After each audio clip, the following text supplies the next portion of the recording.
day of the 4th month being April 2024. Tabo Bochurie. I welcome each and every one of you to welcome your friends and well-wishers onto this hallowed platform, because today is going to be special. The title is The Brutal Exposure. Therefore, as you are coming, I know even in Asorok, they are quietly listening. The DSS, they are listening. Therefore, I want each and every one of you to come with your pen and papers. Bring your big and papers in order to write down the information that you are going to receive today.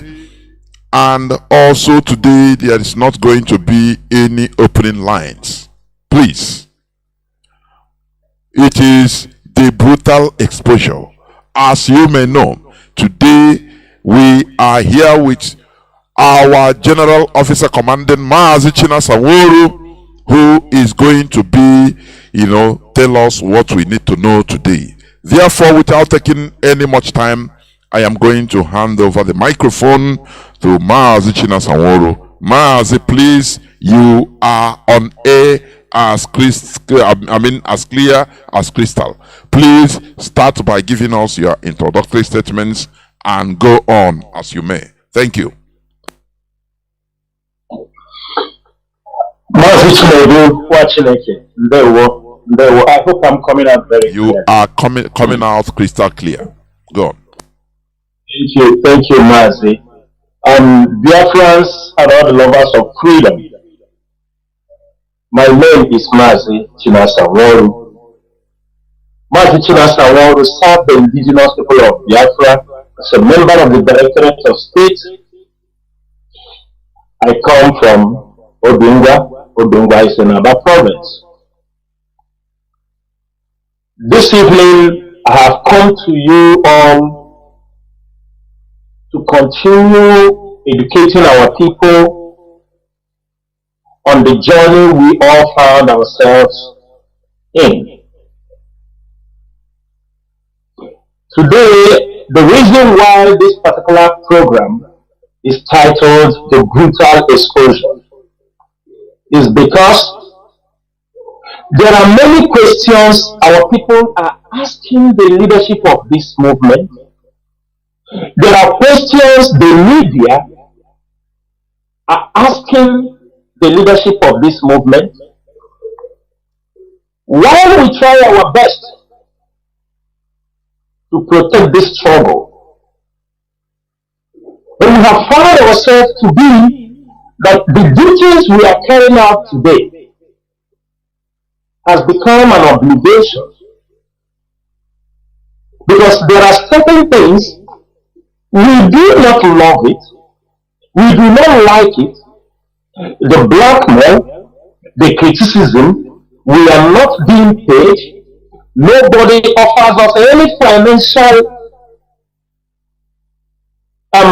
enticement that makes us to continue to be in this struggle till death. We are here today, continue to champion this struggle, because we have found out that the burden lies on our shoulder. It has become an obligation that we must fulfill. Just like many of us and every other person listening, there are times you wake up some days, you don't even want to go to work. You are tired, you want to quit.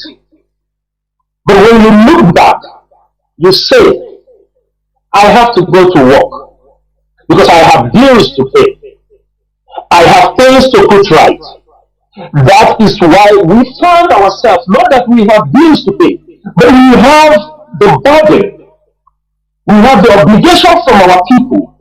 We found ourselves. Mazi Chinasa is the leader of this movement. And I can tell everybody this evening that this leadership, I can talk about myself and many other people. I joined this struggle as far as 2013. And if you calculate it today, it is nearly 11 years. We have been loyal to a fault We have been loyal to the point that we are loyal to the Biafran struggle. And that does not make us to be stupid. We are loyal because we know that our people need freedom.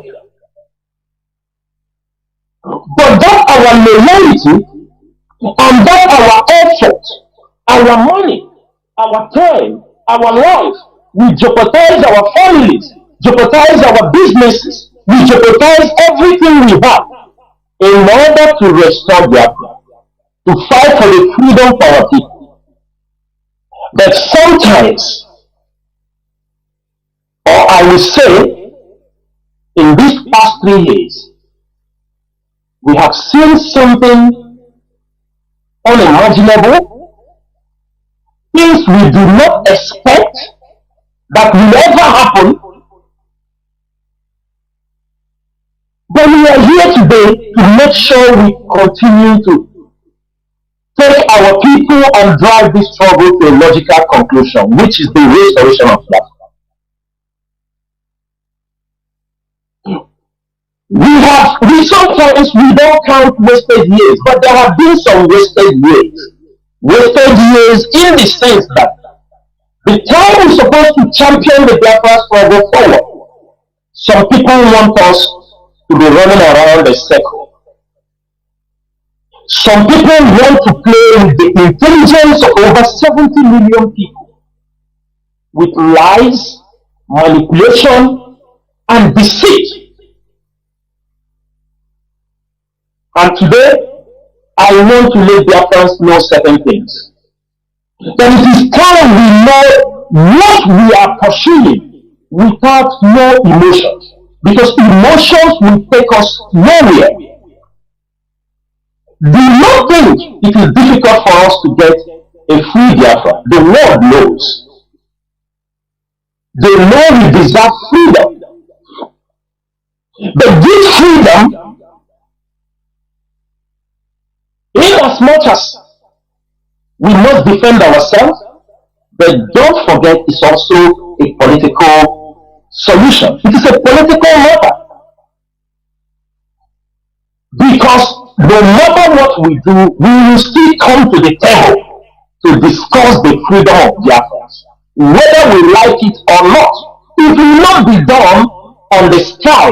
It will not be done in the sky. It will not be done, it is not a fiction. It's something people will come together and sit. And that is what the enemies do not want it to happen. That is why the moment Mazi Chinasa Nworu was kidnapped in Kenya, the government set in with their machineries.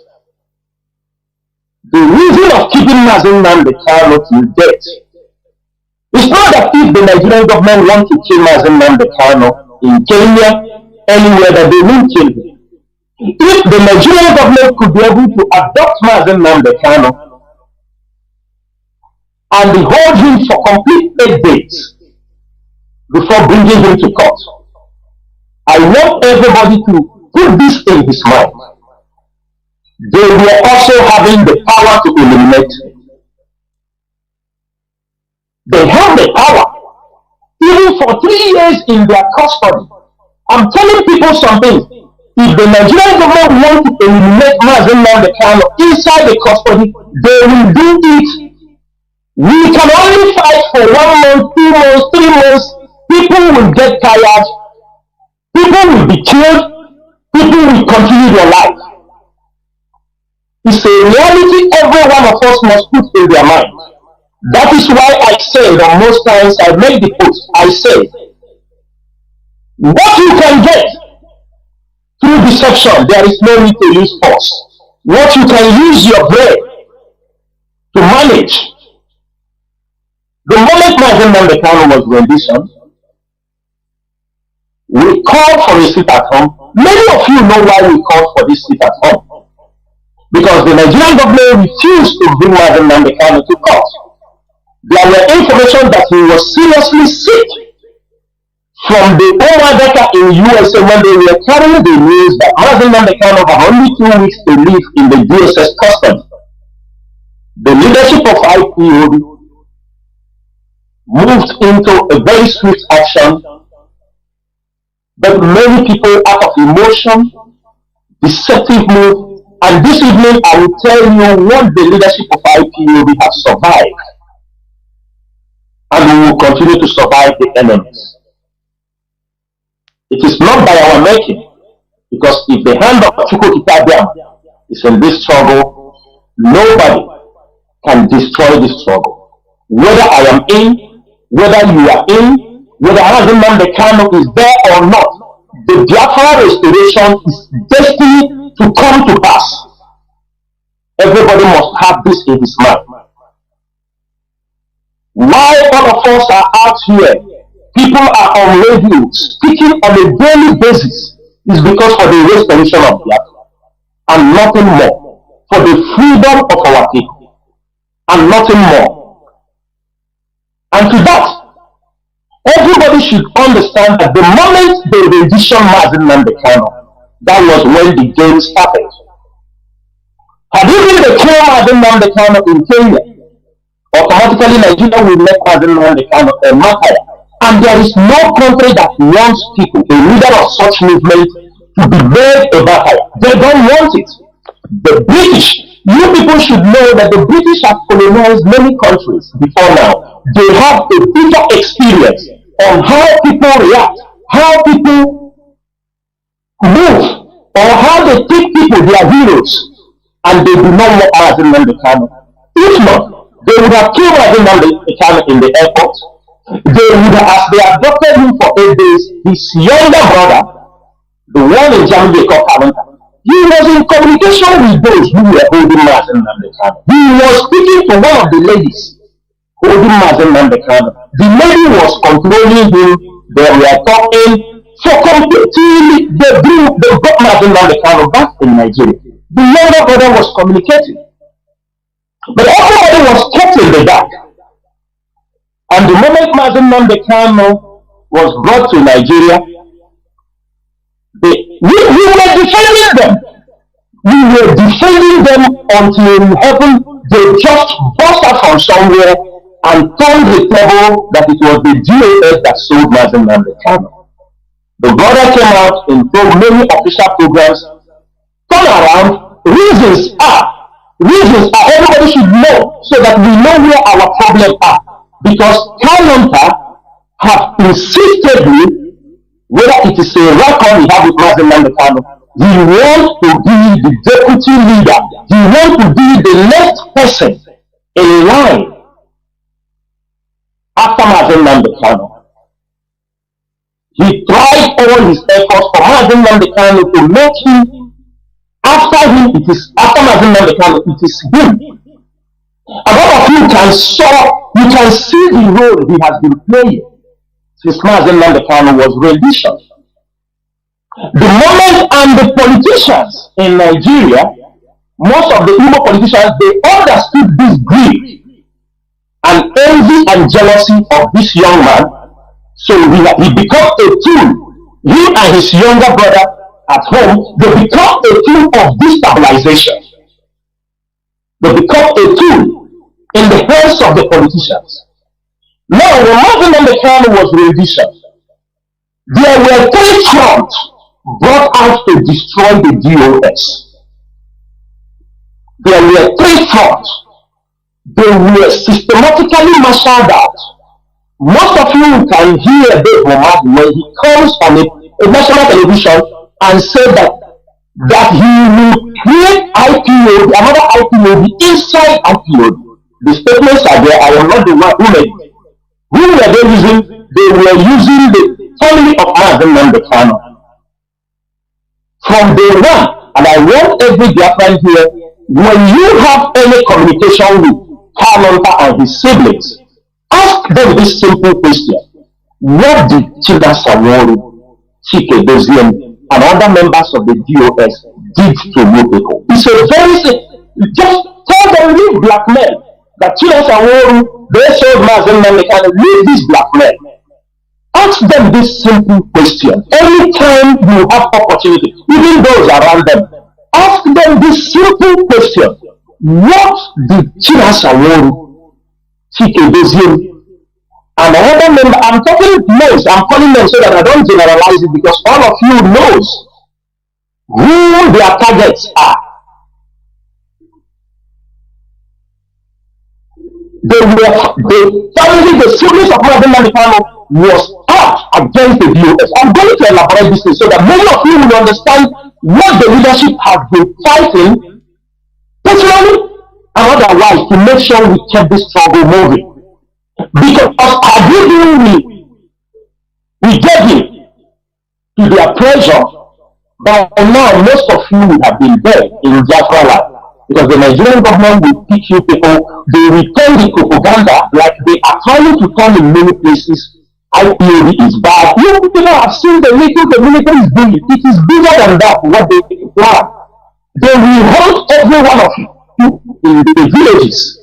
Everybody who have answered to the IPOB, they will hold you the moment this structure is collapsed.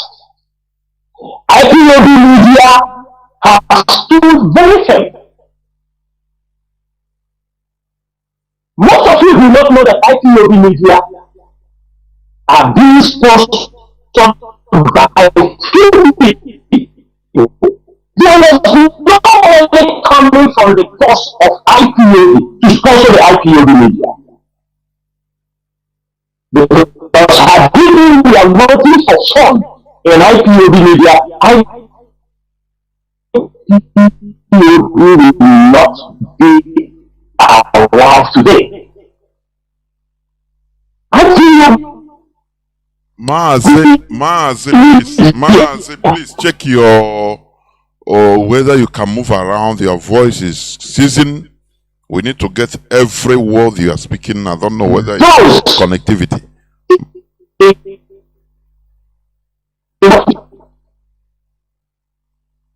Mazi, can you hear me now? Yes, I think it's better now. Please repeat in just 30 seconds or 20 seconds. Mazi, is it okay now? It's better. It's good. It's better now. It's clear. Okay, I managed to remove the Bluetooth. Okay, please, that is it. Yes. Please, go on. Okay. People should know, had it been the IPOB leadership were waiting for money from IPOB purse, the IPOB media will never flourish. All the people in IPOB media are dedicated, volunteered, people who spend money from their pocket to make sure they are online. The campaign started. Another group that was packaged is the women in America, the Umuadaka Highway in America. All of you saw what they did. And another group of people are the Perimas, the autopilots, which is another say. These are three fronts that was marched out to destroy the IPOB structure. They fought the IPOB structure from all corners with blackmail. If all of you found out, all of them were working together before. The siblings of Mazi Nnamdi Kanu were so much in love with the women in America. They are taking money, they are collaborating, they are doing everything. They were also working with a Perima. They were all working with a Perima. They were all working, and along the line, you know, they said the enemies will come from one way, but they will all scatter from different ways.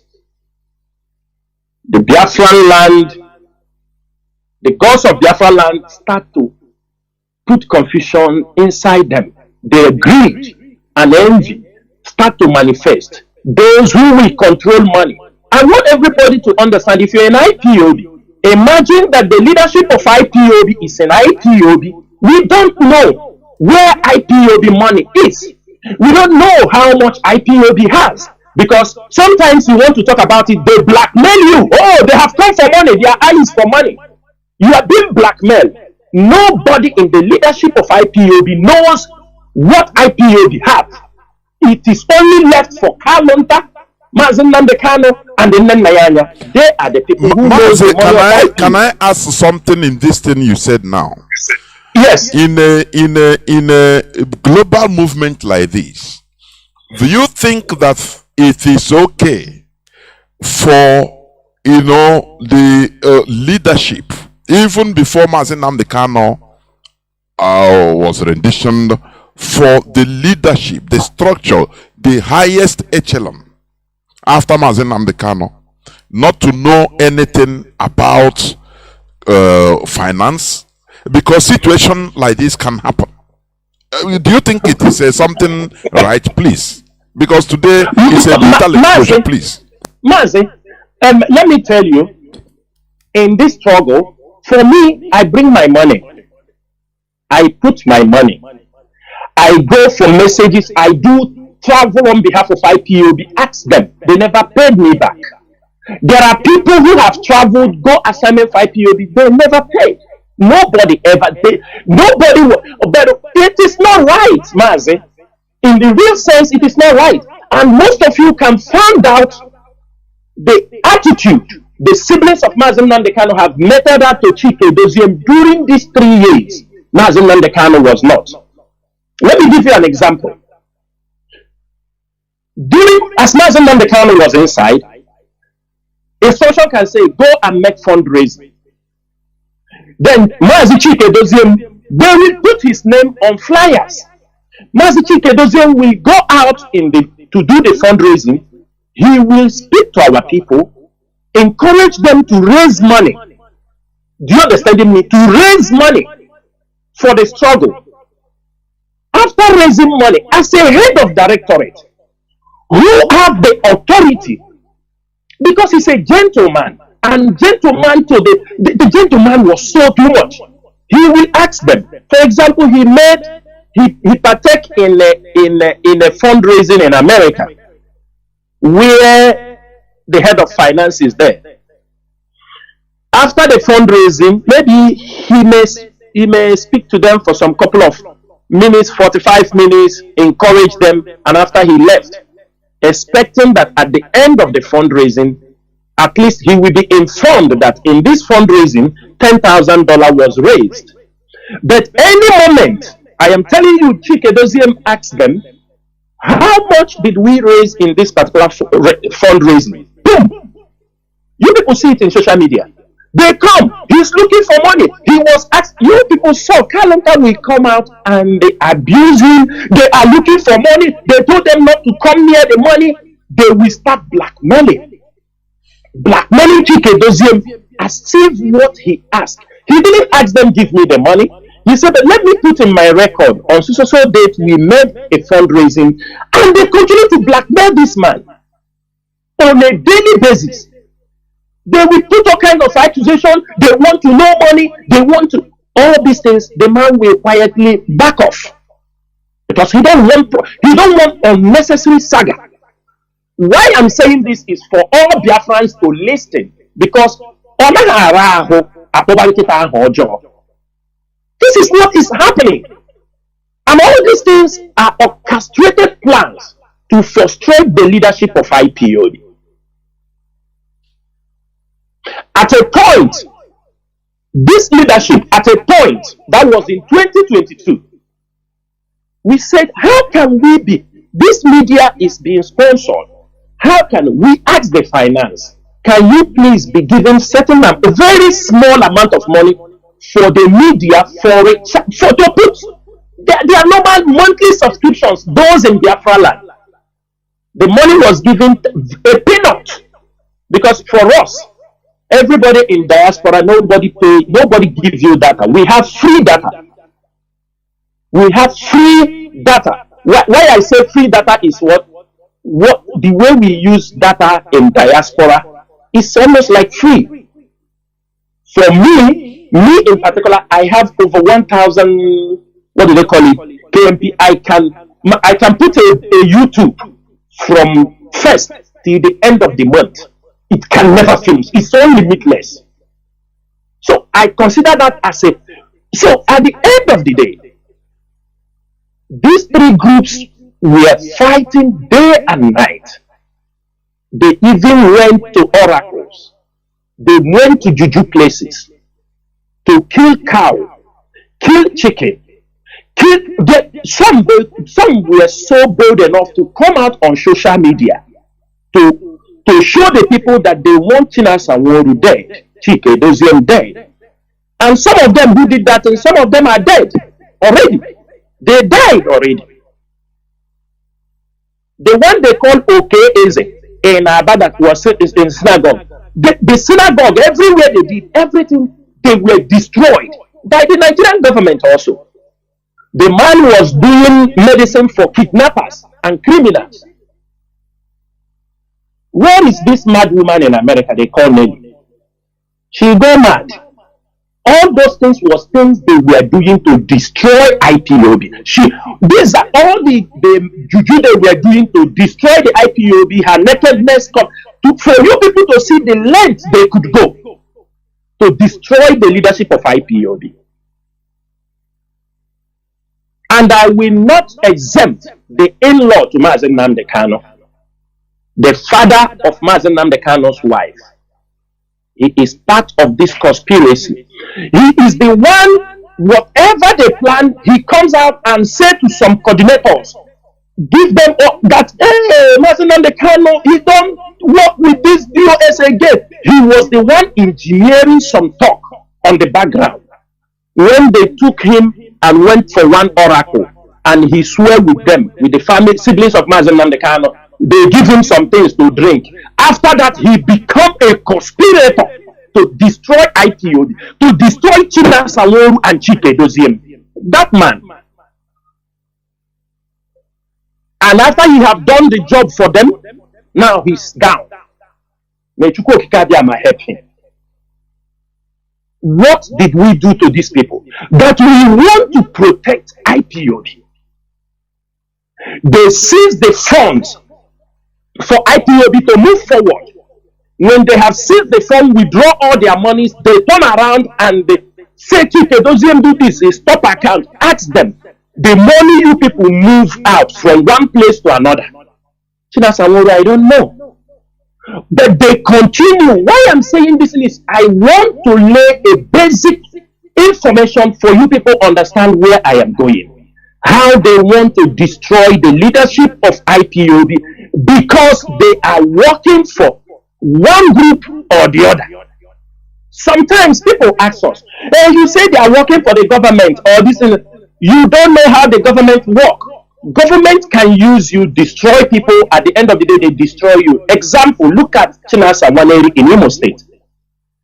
The Togre, how he has been moving around, killing people in the name of hope. Where is he today? The day he will go down, nobody, even the hope, will not come for him. The same way the governors use criminals, intimidate people, kill people, just for them to get, at the end of the day they finish, they put you in jail. But they were working for you. But the ones of Mazi Nnamdi Kanu's sibling, everything they do was deliberate.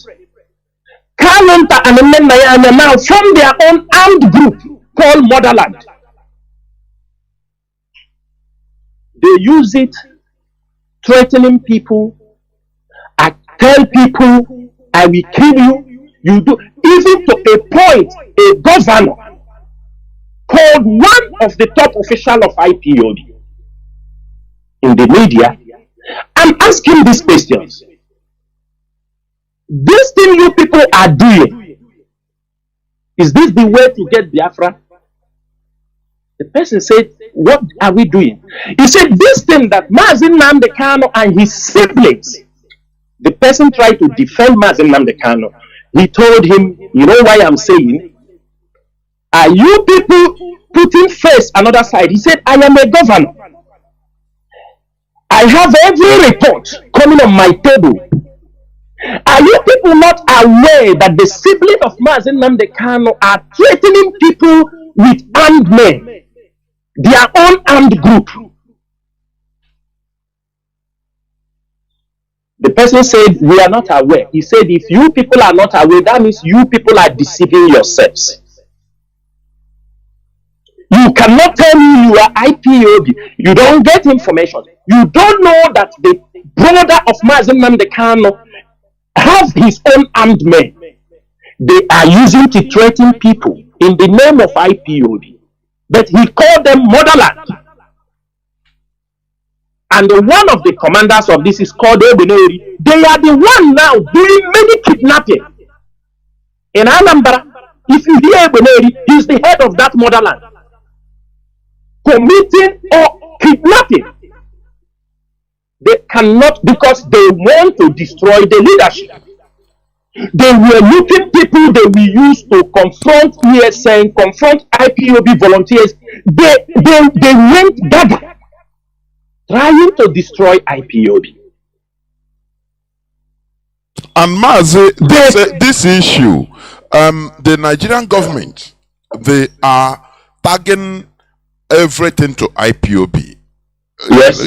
How you see how it's highly complicated, because Mazi, we cannot deny that is why, sophisticated. Mazi, go on. Let me tell you, the Nigerian government, do you see them talking? Do you see them come on social media talking? I used to tell our people, the DSS, forget about anything you are talking.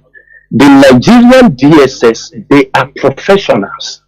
I'm telling you. You know, anywhere you are, you want to underrate them. They are professionals.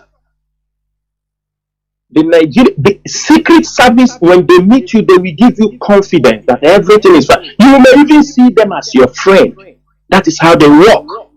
They have every information they need. You know why I'm saying this? I'm coming close to this point for everybody to understand what is making Mazi Nnamdi Kanu case very complicated. Because the family of Mazi Nnamdi Kanu and this lawyer they call Aloy Ejimako, they are trying to push out Mazi Nnamdi Kanu from the agitation to a family something to protect the rubbish they have all committed.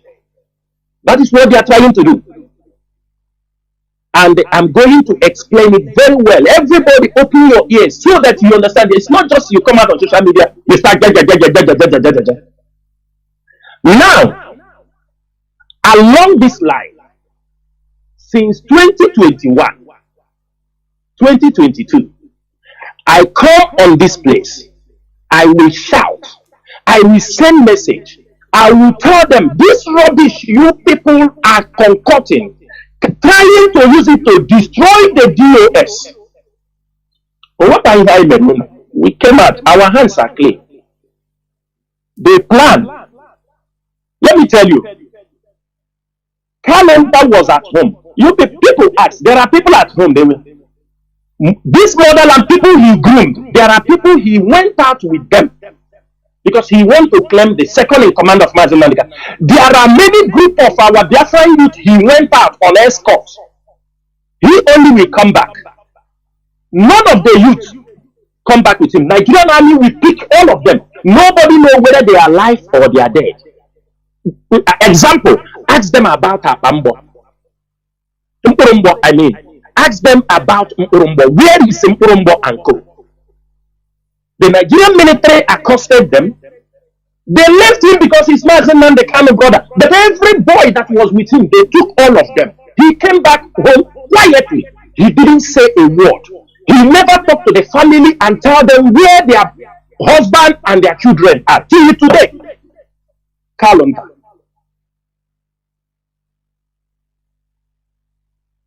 And they continue to do their activities, have put Mazi Nnamdi Kanu in a tight situation. But today, because of the security report in the hands of the governors, many people, they are tagging all these things on Mazi Nnamdi Kanu. They are tagging all these things on Mazi Nnamdi Kanu. And the Aloy become an accomplice with them. But let me make the story very clear now. Do you people know, when I was shouting, screaming, every one of you know when we are shouting here, screaming about, they are listening to everything happening around Mazi Nnamdi Kanu. We tell them, be careful what you are saying. Stop going there to feed him lies for you people's own greed and how can I put it? Ambition. Because he is in one place. They are the only people coming to him, feeding him with information. Anything they tell him, of course, Mazi Nnamdi Kanu will also accept and tell them, go ahead. Or he will tell them, I don't know what he used to give them as response, but I'm sure the DSS hear everything. Now, a couple of weeks back, all of us heard Aloy Ejimakor came out. After how many years? Told you people that in the case, he found out that there is a picture when he came to see Mazi Nnamdi Kanu. The DSS took him a picture and they presented this picture as an exhibit against Mazi Nnamdi Kanu.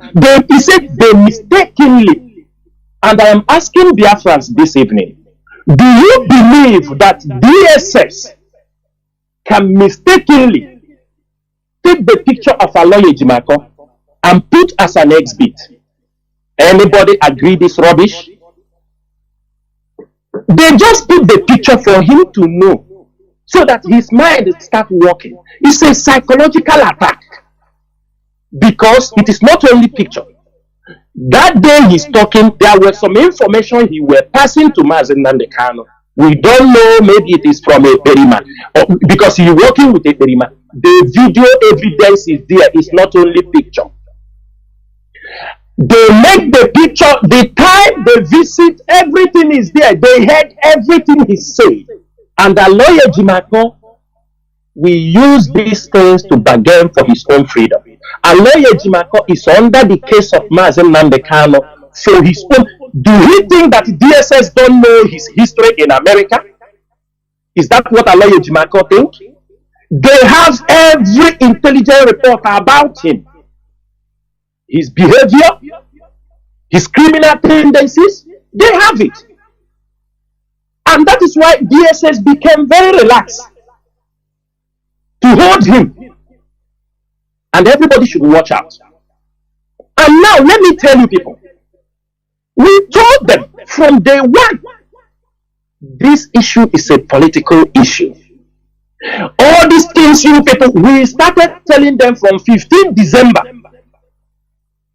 When we found out what happened, we told them this. They started to blackmail the leadership. All of you knew that the brother of Mazi Nnamdi Kanu had been online. We don't want Mazi Nnamdi Kanu to come out. We don't want him, we're the one who put him in jail. And people are calling us, asking why did Ejiofor leave? Michael Zekomo left. This, that. People are blaming the leadership, but I will clear certain things this night, so that you stop blaming the leadership and you stop calling leadership, because now what they are doing, as they have failed, you go and hear them talking to people. They have brought up a new slogan that the DAS, they have abandoned Mazi Nnamdi Kanu. And that is the area I want to clarify. Because we see when we come to meeting, people ask us some silly questions as if they have not been following what is happening on Mazi Nnamdi Kanu case. That is now the slogan they are using. And if we don't explain ourselves, if we don't explain what is happening, the same way many people believe that Chinasa Nworu and this is sold Mazi Nnamdi Kanu, that is how they will say, do you see, if they abandon him because they want him to go to jail. But we know what all of them are cooking. They are envious, their ambitions for one thing or the other. Aloy Ejimakor wants to use Mazi Nnamdi Kanu case to clean his own dirty record. Therefore, what you people should ask, who is Aloy Ejimakor? A lawyer representing a high-profile case that doesn't have an office.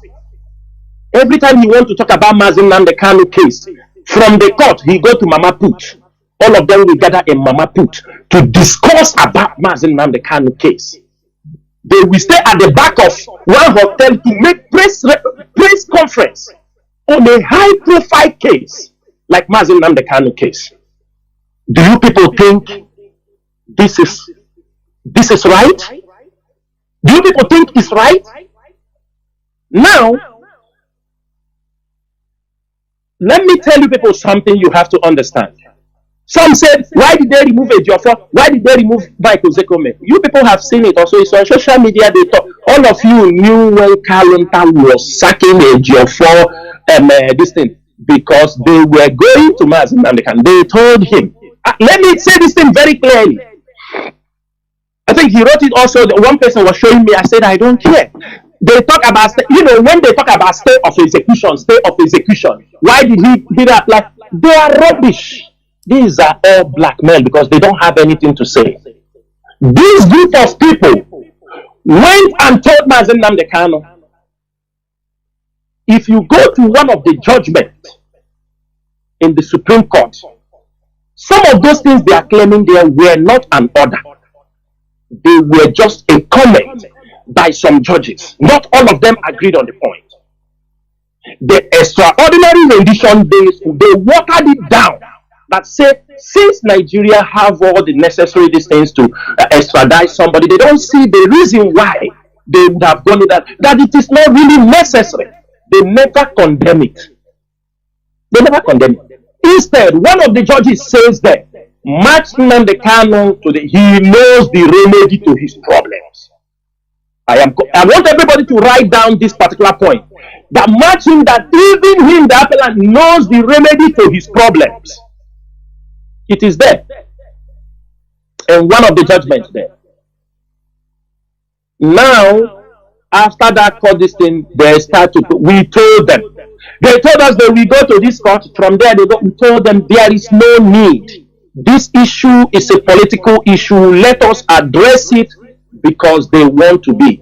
They went and told Mazi Nnamdi Kanu that Mohammed Tanyako told them that if they can sack Ejiofor, sack Michael Zekome, they should he will give them bail. That he don't like these two people. I'm telling you people what happened. That Ejiofor is the reason why. He's the one that is stopping Mazi Nnamdi Kanu from coming out. That their mommy Tanyako told them. He said they should sack Ozekome. Even Kawa Gabi, that she don't want any son in this case. That this case, he gave Asari Dokubo, that she was the one who gave Asari Dokubo bail. She was the one who gave Wazirike bail. They should remove all these people and bring the application, let me sign, so that they will, Nnamdi Kanu will go home. They use these lies and deception. They said that Zekome was given an award by Nigeria, an award given for Africa. Jonathan recommended it. Now she's getting the award. Out of how many of them in Africa? 3, or they selected in Africa as people who won case in ICC. It was even Jonathan, not even Buhari. They use it, and this thing was given on the 11th of October. Still, he got his judgment on 13th October. Does that show that he compromised? From the time they said those things, there is one they call Mandela, the errand boy. They send them to attack Michael Zekome. They sent them to attack Michael Zekome, insulted him. Michael Zekome could not even withstand the insult and threat coming from them. That he must hands up from the case. If he don't hands up, you will know Kalunta. He will kill them, he will do this. You know, this is the threat that comes from their mouth. There was a threat also he gave to Ejiofor, and Ejiofor forwarded the audio for me. And Ejiofor, they used the file and hand over to Agabi. They also went to Agabi, insulted Agabi, harassed Agabi, and they took away the file from Agabi. And lawyer became, so now he is the lead counsel. Ogala court will go abroad now. Akwa be beans akwa, beans mesh, or chose the court.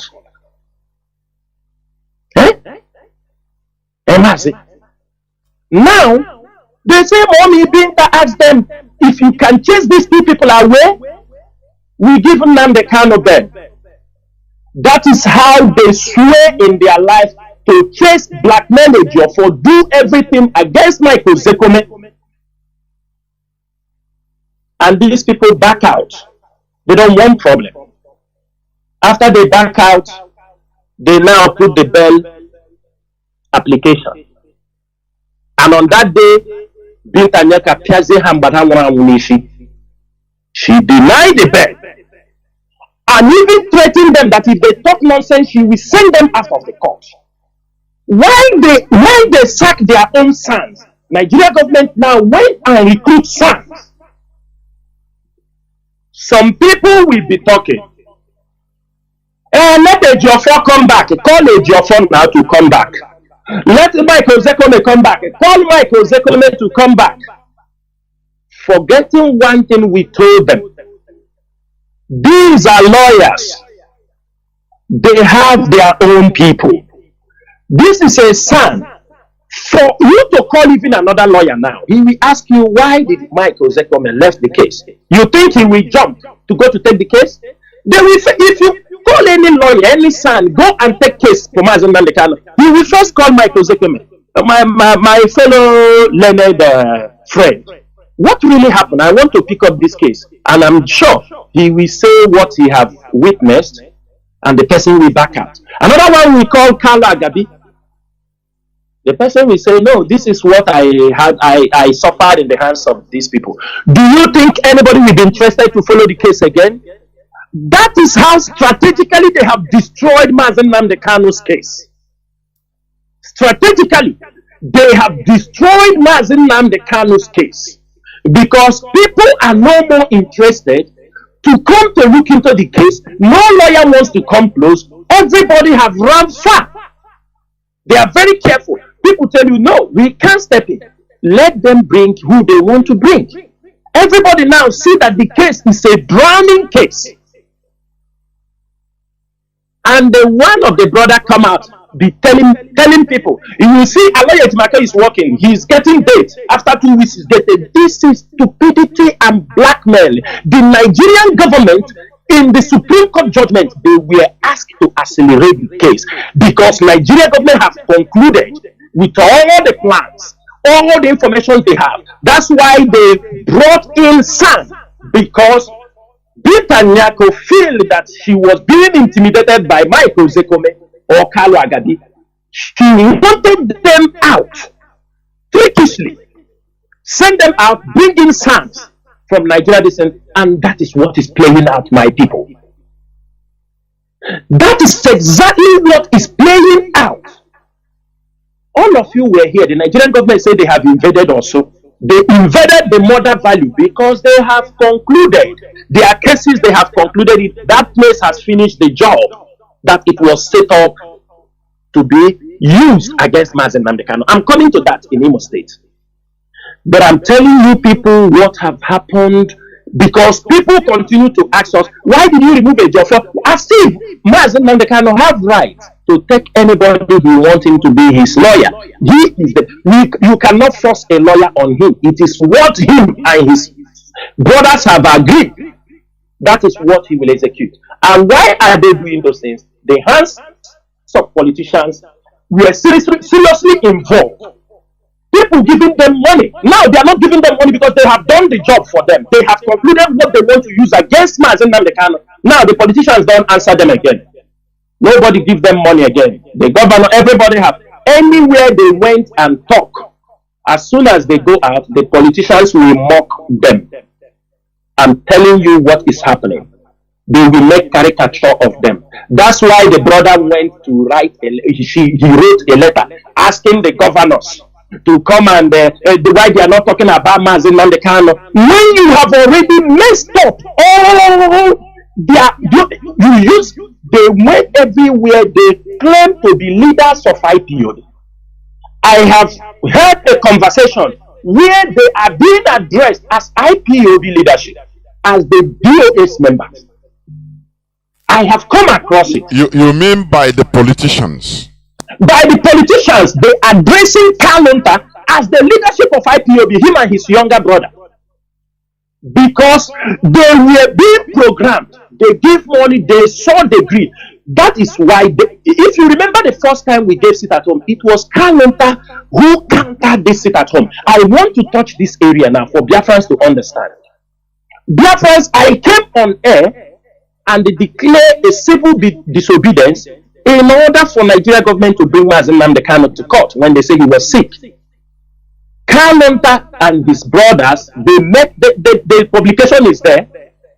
They come against us that the elders or Hanese and the Hope of them have promised them that they are going to bring up Mazi Nnamdi Kanu. Why should we put sit at home?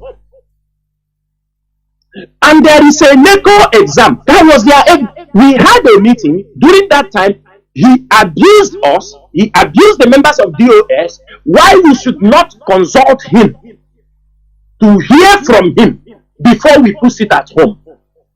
The people are alive. Powerful was in that meeting. In that meeting, some of us, Mazi Abanim, Mazi Ofoma, HOD, I was there. I think there is another person also in that meeting. We just called selected people, the person who brought him online. He said who gave us the authority. And for the fact we didn't take the authority from him, Biafrans, listen very well.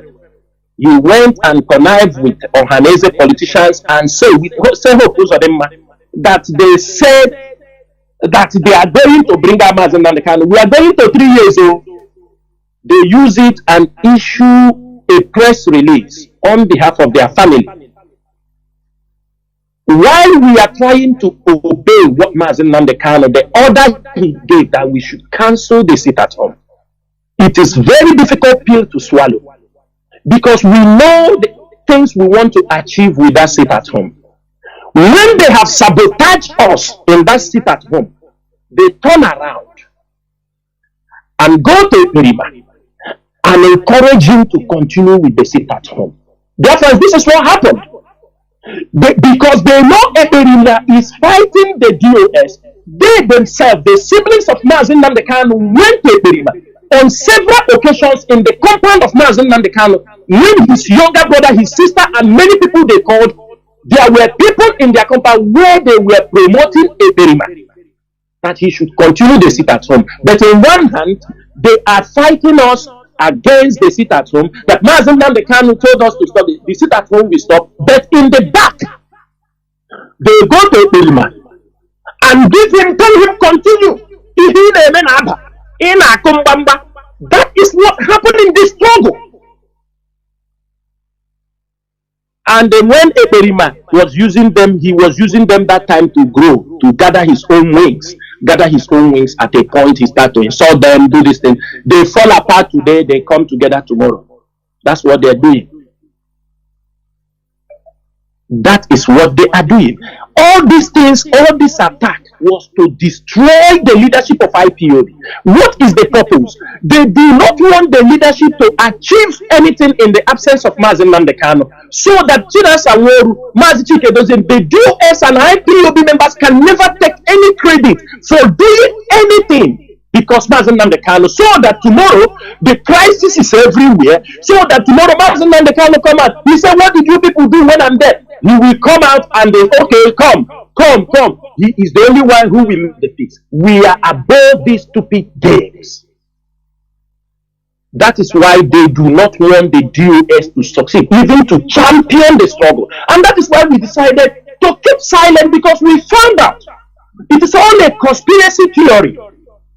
If we say Mazi Nnamdi Kanu is sick, the brothers will come out and challenge us that Mazi Nnamdi Kanu is not sick. That he's not sick. It is out there. If we write Mazi Nnamdi Kanu is not feeling well, this is how they come out, they challenge it. They say, so we realize that they just want we and them to be quarreling on the social media space, because it gives them the energy to orchestrate the things they want to orchestrate. The women in America have been defeated. They have all gone inside. Because when they were working, the in-law to Mazi Nnamdi Kanu started working with the women in America, because they sending him some small money to lodge in Abuja. He started working with them. He started, because of the money he is getting from the women in America. And I want everybody to see it from this side. The moment they do those things, if IPOB was receiving funds all over the world, from donations, do you see IPOB making fundraising? We don't do again. There is no need. Reasons are, anytime we want to make fundraising, Kalonta and his siblings and the they will set up their own fundraising. It's a challenge. The women in America will put up their own fundraising. Because if there is any money that will come to the leadership to try to move this struggle forward, they will make sure it is being tiered. But IPOB leadership will not get it. I want people to understand. Imagine the siblings of Mazi, since they hold Mazi Nnamdi, all the money coming to IPOB, no more. Maybe only few countries are contributing dues. But how are we moving on? Biafra only knows. And we have continued to keep this struggle till this moment. That's why I say it becomes an obligation. It is not that we are in pain, but we continue to drive. If money is coming to IPOB, it's now divided into four. The siblings of Mazi Nnamdi have the ones they will collect. Them with Nnayanya, so that Kanunta will continue to sponsor his motherland, his own people. He's using to harass, intimidate people. If you talk, if you people know him, anybody he talk with, he will tell you, I will kill you. I will kill you, I will do you. You people know him. And I wish I will see him one day. Let him open that mouth. He and his brothers, they have countries they destroyed. There are countries they destroyed that don't pay dues any longer. They're collecting money from that side. The women in America, that is a different ball game. Only few people there support, few dedicated people, because they have bastardized IPOB in that they use the money. You people name them, name all the Umadaka Highway, name all of them. Have you all of you forgotten? Umadaka Highway came in, bastardized the plan, seized. Some of them said the money they collected, they will release it only when Mazi Nnamdi comes out. And this is 3 years. What are they waiting for? For the struggle to die. Then on one side, with them, they took the website of IPOB in USA and they hijacked it from them. And any money coming there, that is what Ekperima is using. Deceiving people, IPOB USA. Is it IPOB USA? No. So the leadership decided we can't battle with these things because it will make us to lose focus. The little we have, that is what we are using to sustain this struggle. It is very difficult. We sustain ESN, we sustain welfare for people, we sustain everything we can be able to lay our hands to make sure this struggle is alive and to fulfill this destiny that we are called to defend our people. This is what is happening in Mazi Nnamdi case. This is happening to the leadership of IPOB. They have bastardized this struggle, that anywhere you go to talk to about this struggle, they tell you, these people are not serious. This is Nnamdi and his family. All of you heard it in Arise News when the Nigerian agent who was analyzing was talking. Nnamdi, if he wants to come out now, he knows what to do. He said it there, denounced the death, and that is what the family of Onyendu is working towards. They're trying to isolate Mazi Nnamdi from IPOB to see if he can denounce IPOB, which I know Mazi Nnamdi, if he does that, anybody going to be, if he denounce IPOB, keep IPOB one side, you understand me thinking, any day he denounce IPOB, that is the end of him, because that is what they are pursuing. We have heard it also from some diplomats, foreign diplomats, that their target is he must denounce the struggle, dissolve IPOB, and reintegrate them into Nigeria. And I am saying it this evening, it is an impossible mission. It can never happen for somebody to destroy IPOB when we have never reached our destination. And I want everybody in this evening listening, do not forget what Mazi Nnamdi said. He said it on the radio on many occasions, that any day he catapulate, turn around and said, there is nothing like Biafra, somebody should shut him down. We do not want this thing to come into existence. But for those who are pushing Mazi Nnamdi to denounce Biafra, they know they are pushing Mazi Nnamdi to the extreme, because they want to strike a deal the politicians have assigned them to. All they are doing is Nnamdi Kanu denounce the Biafra struggle. Do you people see the publication from this stupid boy they call Okechukwu Siguzoro? You people know he's the agent of the Hausa Fulani. Most of you saw what he wrote on the newspaper. He said they are advocating for forgiveness from Nnamdi Kanu. They should go and beg Asari Dokubo, beg Oba of Lagos, beg Sadwana of Sokoto. Ubosimge jide that boy Hana Okechukwu Siguzoro. Ubosimge wete ya ka babagodi oso. Yana hide body. For coming out writing rubbish. IPOB should go and beg for Asari Dokubo, beg for Oba of Lagos that is killing our people, beg for Sadwana of Sokoto. What the hell are these people talking about? Asari Dokubo, Oba of Lagos said that Igbo should be thrown into the lagoon. As what? This is how they are making caricature of this struggle. That Mazi Nnamdi Kanu should denounce Biafra and go for restructuring of Nigeria and bring anybody. I am making it very clear. This is a suicide mission. Anybody that tries that nonsense. People have died in this struggle. Thousands of people are in jail. If people don't know, it is not only Mazi Nnamdi Kanu that is inside the prison. Many people are missing.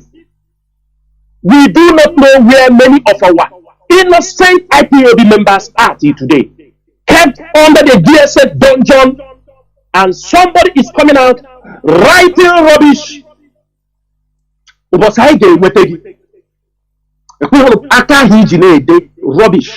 on the pages of the newspaper. We are no more happy. And this is what we are passing through. They are being used from all angles. The man analyzing in this thing, they make caricature of the letter they wrote because they know the opinion of the governors. They know some of them that set them up. When they write finish, the people will make caricature of them. Say, look at them. They think they were smart. Look at them. A politician said that he brought the brother of Mazi Nnamdi Kanu close to know the caliber of people they are. And he realized that they are beggars and chats. A politician they went and they dined with and they snapped pictures and he said, I wanted to know the caliber of these people. I don't know they are that Oliver Twist, beggars. He didn't know they what? Nothing. This is how they have tried to, and they go. Everybody should tell them. Are these people members of IPOB in the real sense? In IPOB code of conduct, when you don't come to IPOB after 3 months, you are no more an IPOB member. In the real sense, talk less of them. Are they IPOB members? They are siblings of Mazi Nnamdi Kanu. When they come to make their press release, they make siblings of Mazi Nnamdi Kanu. It's a lawyer Jimako coined that word for them and told them be using Kanus. The Kanus. Do you think government care for a family name? Government care for institutions. And they have used these things, destroy IPOB, put Mazi Nnamdi Kanu in a very tight corner because of their greed and all the things they are pressed to make money. And I am asking, all this money they have made, what are they using it for?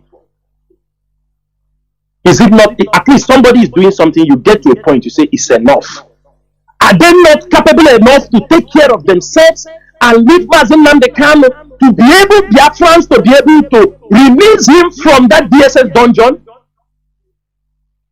Today, Aloye Jimako have committed himself that he's going to bargain for himself for the Mazi Nnamdi Kanu. He will say certain things because DSS have. Let me people tell you also, shock you people. Do you know that since that time, Aloye Jimako came to the television and told people that and IPOB they're all working for Mazi Nnamdi Kanu. Do you know that from that day, the DSS have never allowed people. You remember Dan Olase when he went and visited Mazi Nnamdi Kanu? He came out, he said, I will visit him again. Ask him. After a lawyer have made that interview, DSS got the point, what they want. They have never allowed Dan Olasi to visit Onondo again. And many other people. They stopped. They became strict. Have you ever heard that Ozekome went to DSS to see Mazi Nnamdi Kanu? They strip him naked, take documents from him. Have you ever heard it?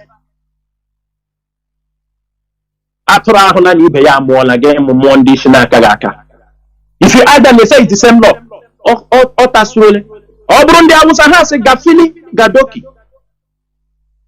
at what they have caused. They have made a mess of this case. And I'm telling Biafrans this evening, the ball is in our court. We are the only people that can rescue Mazi Nnamdi Kanu, and we are going to do it. You see, Mazi Nnamdi Kanu can never go down in the hands of the Nigerian DSS. All our plans, all our plan B are kept intact. And it shall all be executed with time. All of them. We know the people holding Mazi Nnamdi Kanu.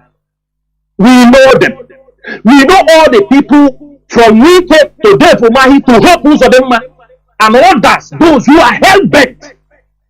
But Mazi Nnamdi Kanu will never see the light of the day. We know them. But as a woman, Bami Osise Kebujiria Kona Bom.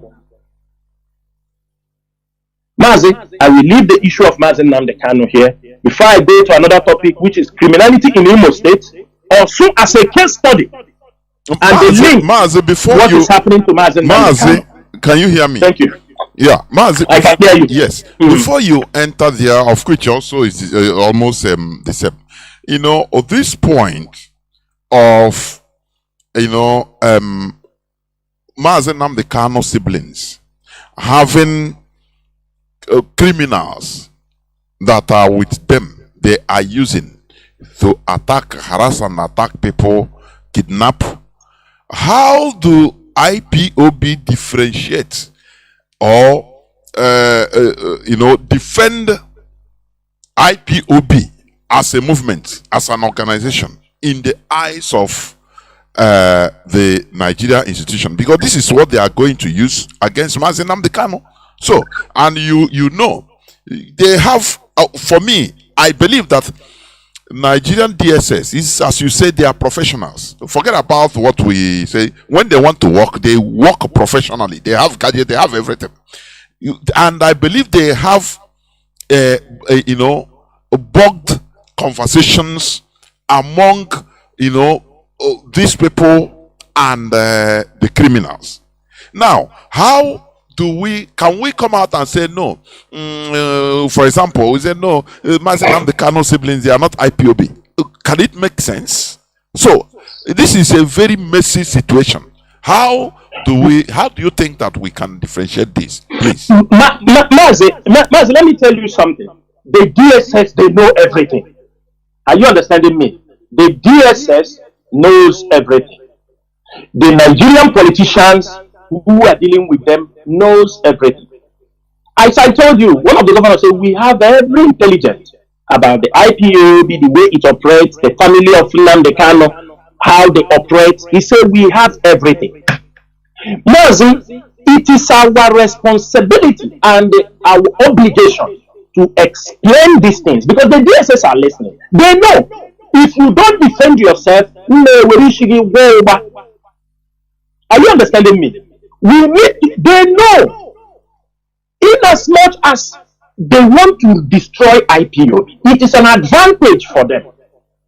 Mazi, it is an advantage for them. It is not only Mazi Nnamdi Kanu they want. It is not only Mazi Nnamdi Kanu they want to put behind bars. They want to put every IPOB member, they want to quench the agitation. That is their main goal. That is why, after they hold Mazi Nnamdi Kanu about to go to court, they declare Mazi Chike. You think after Mazi Chike, that is the end? They will find another person they will catch. They will declare another person to put you in disarray. They are not giving up. It is a state. We must understand those things. For many years, some stupid morons will come on social media. What are you doing to remove Mazi Nnamdi Kanu from DSS? But they have done, they sit at home for 2 years, they kill our people, do everything with Erima and those criminals, and many people have been released Mazi Nnamdi Kanu. Instead, what Nigerian government is having against Mazi Nnamdi Kanu, they have pushed it out from felony case and enter into terrorism and criminality against man. And that is what the family of Mazi Nnamdi Kanu is pushing. Remove IPOB. Don't you understand me? Thinking that if he does that, he will escape from what is happening in IPOB. That's why you say, I'm going to have to purge Akaparaya. What kept Mazi Nnamdi Kanu is IPOB. And that is the umbrella that is giving him shade. But if you walk away from this umbrella,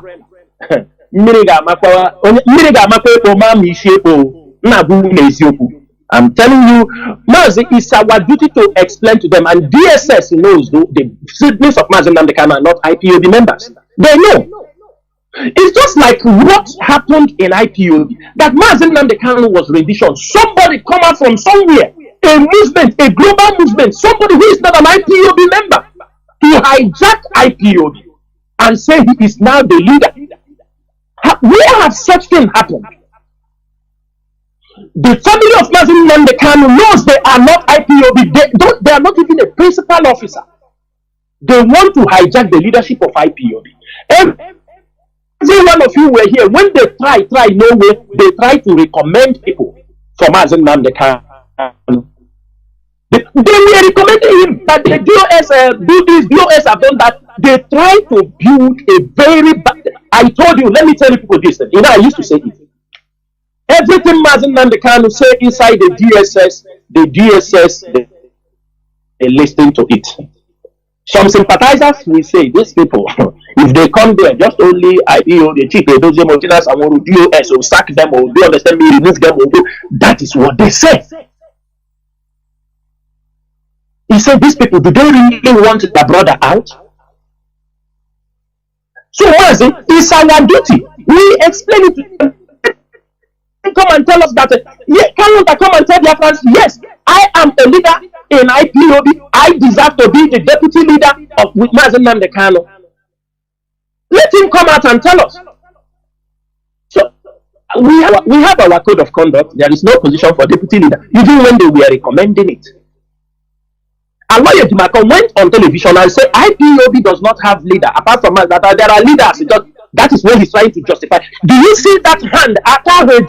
Dimako to IPOB. Allah Biafra game mayor. Allah Biafra game mayor. Yeah, we don't know, because the problem is coming for him. He tried to discredit IPOB leadership. There is no leader. They have many leaders now.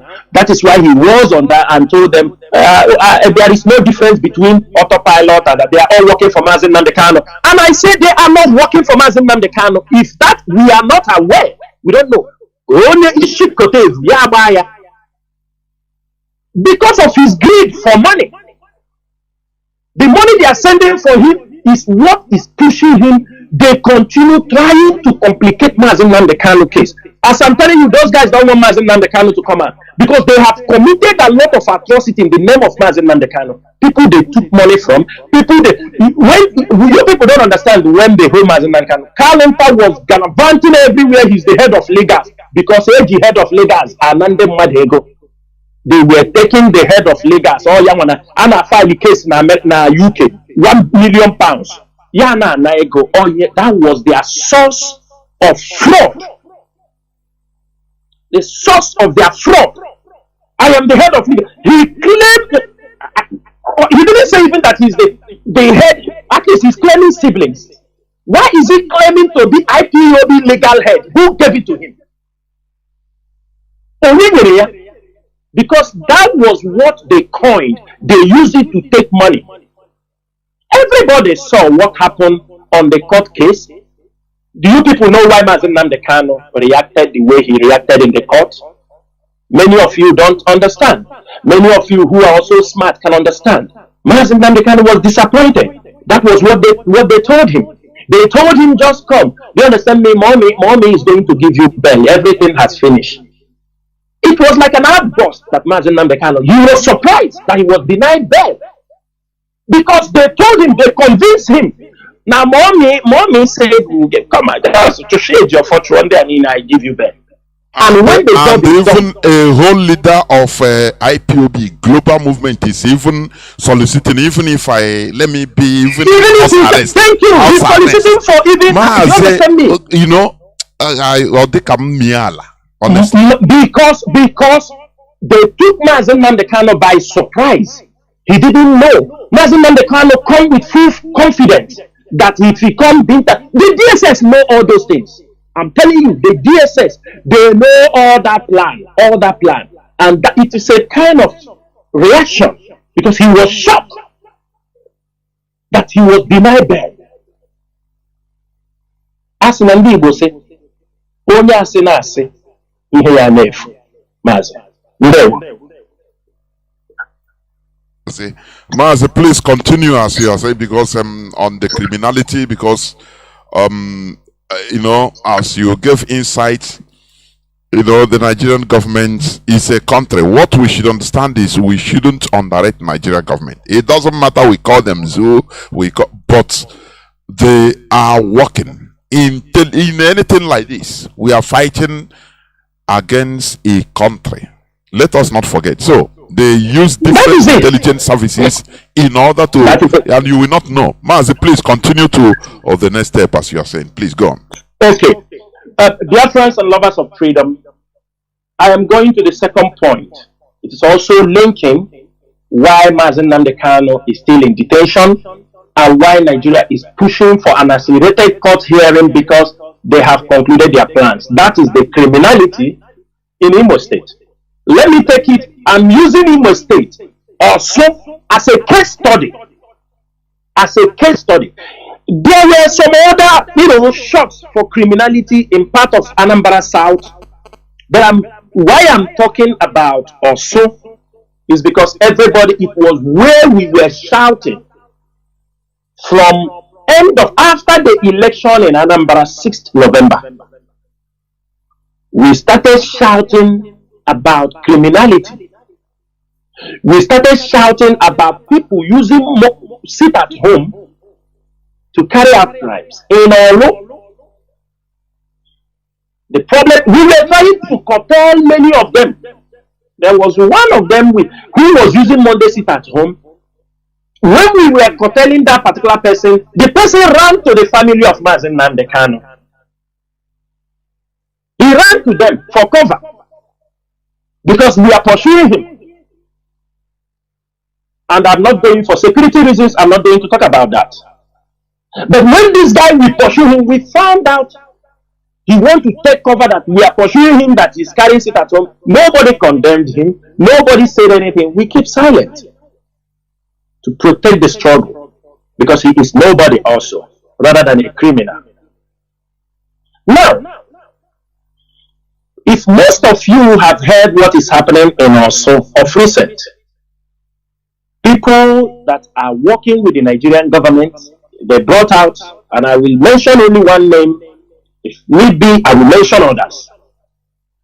If you see how the Nigerian military, they are parading in the market, make flyers, dancing, IPOB Bundojo, say no to IPOB, all these things. People do not want to know, why are they still connecting IPOB with a perima to anything IPOB is doing? Because there are things, connections, people talk to somebody, people, they are connecting all those things. Like I said, the DSS, they are not stupid. The DSS, they are not stupid. There are many people in their custody. They have heard many witnesses. They are people, they are interviewing from time to time. When they catch the people, when those people are caught, the DSS asks them questions. They will give information, give information, give information, give information. You remember this guy they call Uche, Lionheart? Mazi Nworu dismissed him from IPOB. Even before they launched ESN. He was dismissed. Long time as not, I want to say this thing also to the Nigerian police and the Nigerian DSS. Because for them continuing to label everything on IPOB shows how biased they are and shows how they just want to destroy the image of IPOB. We know that if you are in the police station or if you belong to any group, even DSS, and you are being expelled, and it is made public that everybody knows that this person is no more a member of the, at least IPOB used to go to the level, announce it on the radio, we release a memo telling the world and the general public that this person has been expelled from IPOB. So if you're a police officer, you committed a crime, you are involved in robbery, you are involved in some criminal activities, and you are being expelled from the police, or you are a soldier, you are being expelled from the police. After 2 years, you are expelled, you are being expelled, you went somewhere and commit something, and you come back and say he is still a police officer. Can this be accepted, Mazi Chinasa? Is it accepted? Of course not. It is not. It's not. It is not. People you expel, even in their political parties. We saw people that, where is this man? This man, they beat him in the high court. This Labour man. Do you understand me? That they said he's expelled from Labour Party. He came claiming chairman, that is the distance. They beat him very well and sent him home. Just somebody IPOB have already expelled. We call out places. IPOB is not here. We don't have anything to do here. We shut down everything. We have our Imo State coordinator, the Biafra. They knew, we announced it here. Shut down, no more IPOB in our look. When we found out things were going on, what was about to happen there, we shut it down. Chidi Nwachukwu, who was expelled in IPOB even years before formation of ESN, who was the former coordinator of Imo State. When Eperima came up, they ran to Eperima and they started recruiting for Eperima. Chidi Nwachukwu. Chidi Nwachukwu that was stole our radio, defrauded many people, and he was expelled from IPOB on air. It's the same people these criminals gathered, and when they caught them, what they will do, because they know some IPOB members before, they will now be pointing, show us IPOB member, they will point. Show us IPOB member, they will point. But the police knows. And I'm also using this opportunity. There is one, the Imo State woman leader, who was arrested in 2021, that was detained in the DSS. When we got information that she has become a mole, because she came out from the DSS and become an agent for them. People in detention have seen her come to DSS office to pass information. They carry her in car to point at IPOB members. And instructions have been given, this person away. She's no more an IPOB member, talkless of being the woman leader. But they're still using these people, going and picking IPOB members. And those people, they call them, and those people knew that they are no more IPOB. Some of them looking, because there is something that's happening in, especially in Imo State and Anambra, when criminals are being pursued, when they found the heat is so much, they join the vigilante. They join the Bago. That is why in Nigerian police, criminals, and in the Nigerian army, criminals will never disappear inside the police and the army.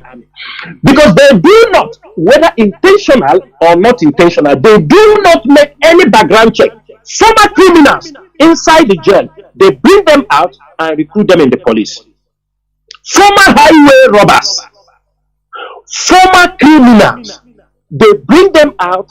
People, one politician, maybe he was killing a lot of people for the politician.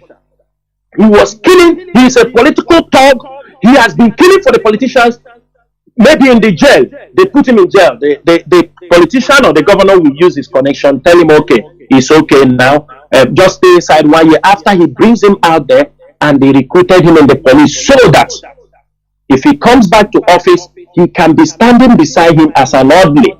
They will become people that are protecting him, former criminals.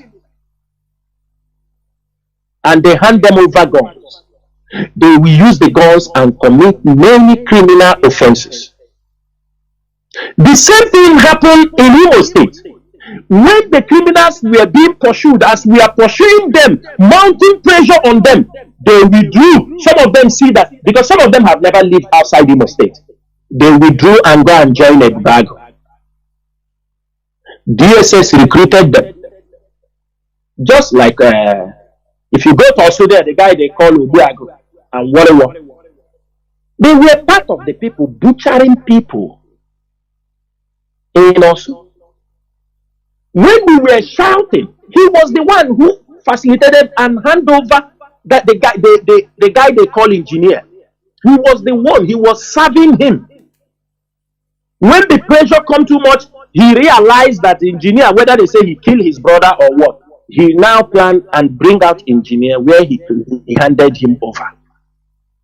And he ran. He's on video. He tell you how he entered there and served them. It's not that he entered, he was part of them. And today he come out, the blood in his eye is why you see him killing at will, killing anybody. He is now on a contract killing. If you go to the Ofusufolu, they will tell you they are into killing business. That's what they will tell you. That we are into killing business. People killing each other. You have family problem for 20 years, they will go and call these boys, they come and execute it for you. They kill many IPOB members. They killed veterans of IPOB, land disputes. These were all contractors they were using to kill, and they are killing till today. Like this Obuago, communities, villages they have problem with. He used under the shed, and the one they call hotel or the he said it is the DSS that is killing. They are the one who put the people there. He said it is the DSS that is killing. And the people are watching them, and as they are killing, they are connecting them, say that it is in the Kano family. They are connecting them in them. Because I am saying this thing because this is what is coming from their mouth. But one thing they don't want to draw the line, they will try to put IPOB. If you ask them, why are you putting IPOB? He told you they should carry this killing and go to Ibeku. They should take this killing and go to Ebonyi State. When they are saying this, whom do you think they are pointing their fingers at? Mazi Chinasa. Thank you. If you go to Oslo, many of them, they will tell you this criminal. There is something they are saying. They are talking it, they are saying it everywhere. When they are saying those words, are you waiting for them to call Mazi Nnamdi Kanu's name? They are telling you that Mazi Nnamdi Kanu is responsible. Is it Mazi Nnamdi Kanu that is in detention? No. Yes, that is the person they are talking, because they are connecting people, criminals, and some people who are making some calls in which Mazi Nnamdi Kanu, which I will say, he can never give approval of these kind of things. He cannot, unless but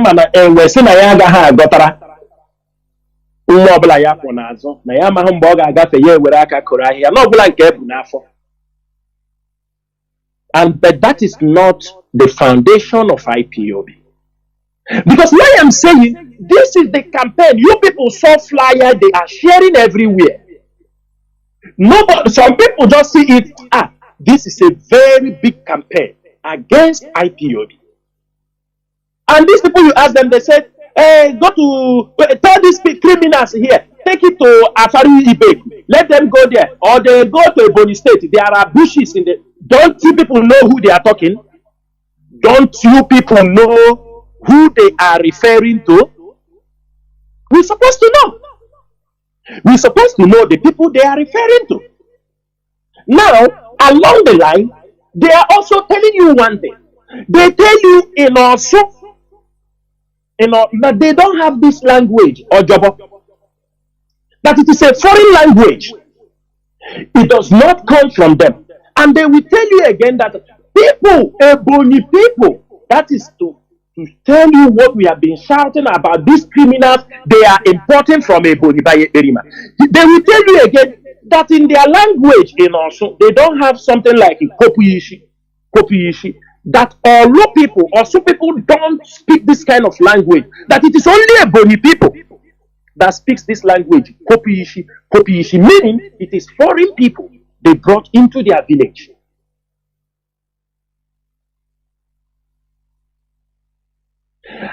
I do not want to say one thing here in order not to complicate issues. But what I'm saying is that the DSS and the Nigerian government should know that Mazi Nnamdi Kanu is under their custody for 3 years, being manipulated by them and all the people visiting him. The DSS knows. They know what they are calculating. They know they set the trap to use what happened in Osu to use it against Mazi Nnamdi Kanu, because they were not having enough. And why they did it was to take him away so that nobody will be talking about agitation. No, not agitation. It is criminality. It is kidnapping. It is terrorism. That is all why they did what they did in Olo, to become a case study against Mazi Nnamdi Kanu. And that is what they are bringing on the table in the court. And that is what they are using against Mazi Nnamdi Kanu in the court. And we were shouting about this. I never joined this struggle for any criminality. I have my record. I always say it, I'm a man of self-accountability and deep-rooted in morality. Self-discipline. People can go and ask about me. And many other IPOB members I have seen, notable men, doctors, lawyers, businessmen, people who have pedigree in diaspora. These are people that they intentionally want to rubbish our effort to fight for our people. The criminality in Olo, that is why they finally invaded. Did you see they invaded the model? Does it mean they could not invade it all this while? No, they could.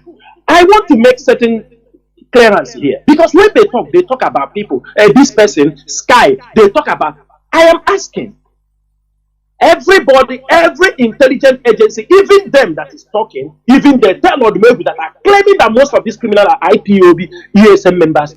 Sky, everybody know who is Sky, because the moment we saw the criminality, IPOB went into deep intelligence gathering. The one they called Sky was a prisoner in Imo State prison facility. It was during the jailbreak. He was in the prison because he was an assassin and a kidnapper, and he was in the jail. He was working for them, the politicians in Imo State. When the prison break, all of them gathered there. The Imo State government cannot say he doesn't know. They knew all these things. Hope Uzodinma is a known criminal, everybody knew. He became a governor, and all the people he's doing all kind of crimes and surrounded him. When you try to protect the people, every one of you knew when they paraded the boy they call Ejima. Ejima, him and Hope Uzodinma come from the same grand maternal place. When Hope was a senator, it is Ejima is his rainmaker. That Ejima that they paraded that time, say Chinasa Nworu. That Ejima used to carry out rainmaker for Hope Uzodinma when he is a senator. He is one of his political thoughts. When they have disagreement, they run this side. They have all of them. And also, all of them have Sky. Is it not working with politicians? Ezo Ogiri or Ezo Ohiri. Is it not all working with them, with the politicians? Don't they know who Sky is? Don't they know who Mpoto Malika is? If they don't, how can they even go to the governor if they don't have connections? How can they even be talking? And when all these things happen, they go and ask these criminals. He said, imagine somebody. Everybody knew that immediately ESN was launched. ESN are IPOB volunteers. You cannot be in ESN without having a unit, without having a coordinator who recommended you, know you very well that you are not a criminal. You cannot, because we want to trace down to where you come from. People will come out, the DSS, somebody in 2021, he tell you, 2021, maybe after launching of year, he tell you, an ESM member. When did they recruit you? I was recruited in 2022. What is your unit? My unit is Tango 1. Who is your coordinator? He said, it's Yahoo, Gentle the Yahoo. Is Gentle an IPOB member? Something on Facebook. They are demonstrating. They don't mention even the Biafra liberation again. Their liberation army, that is, they are claiming that shoot and kill, and people, the videos are all there. But have you ever seen them where they mention their names? Have you ever seen where they mention their names? No, they don't mention. They will tell you it's IPOB ESN. They intentionally, and on the way for them to destroy IPOB, that is why they gather criminals from all angles. Come, they want to promote where. That is why Eberima was bringing them from. I'm telling you, their inter-society reported this thing. There was a youth boss, a coastal boss, 5. Easy Youth Council, Easy Youth Council, move 5 coastal bosses from Ebonyi State and come inside Anambra, Ibuku. You ask yourself, how did these 5 bosses move from Ebonyi State down to Anambra with all the checkpoints? Nobody stopped them. Nobody harassed them. It was when some of them come down, they started calling some people. I'm an IPOB in everywhere, in the grassroots. They start calling some people, say, they brought them inside this thing. They say they should come and stay in the bush. Say bush, they pay. But the car used in transporting them was a government vehicle, Easy Youth Council or Association. Brought them inside Ibuku in Anambra, and they started drafting them places they want to be. And put them in Osuhito, a majority of them. And after all these things, they will still come outside, they say IPOB, because out of envy to destroy the DOS, the siblings of Mazi Nnamdi Kanu went extra mile to take power from IPOB, to destroy IPOB, because they were being given money. Destroy the leadership. They don't know if you destroy the leadership, even them. Mazi Nnamdi Kanu is alive today because of IPOB leadership, the DOS. All the rubbish they are doing, I want to also talk, as I'm talking this criminality, there are some stupid people in IPOB. Since they hold Mazi Nnamdi Kanu, all of them disappeared. They were going underground, working with Eberima, working with people. I don't want to mention their names because it will shock many of you. Because these people work, if you don't give them money, they don't work. If they dash them small money, they come out, start writing. But some of us, if you call yourself IPOB media, you know where we gather. You know where we do our analysis. And since 2019 till today, nobody have infiltrated the main IPOB media house. That is why we have the stability we have in this battle. There are some riffraffs, because they go to Mazi Nnamdi Kanu, hang around him, they shout, these are sycophants. If they don't give them money, they don't talk. Only when they get money, they come on Facebook and start yabbing rubbish, claiming that they are fighting for Biafra. No money, nothing. If there is no money, they start to criticize and blackmail people. Some of them, you ask them, I am sick, he's hiding, this one, they are all deceptive individuals. At the end of the day, immediately money passes their hand, they all come out on social media, start talking.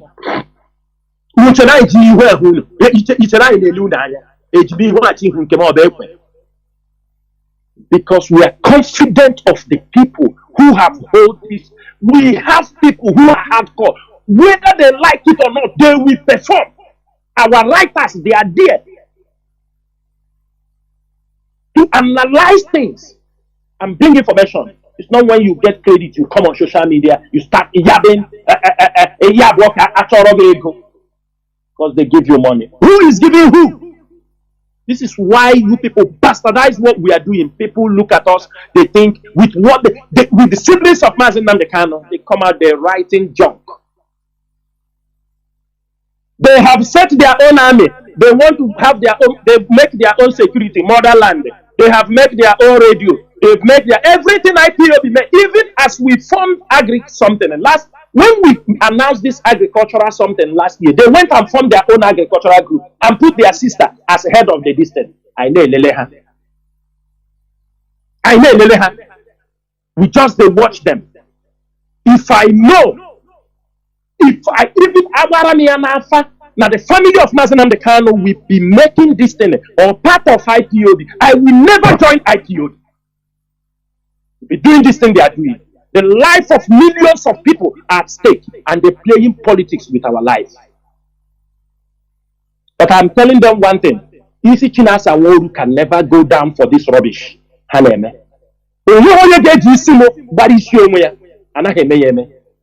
Because they are evil. Calm down, return back.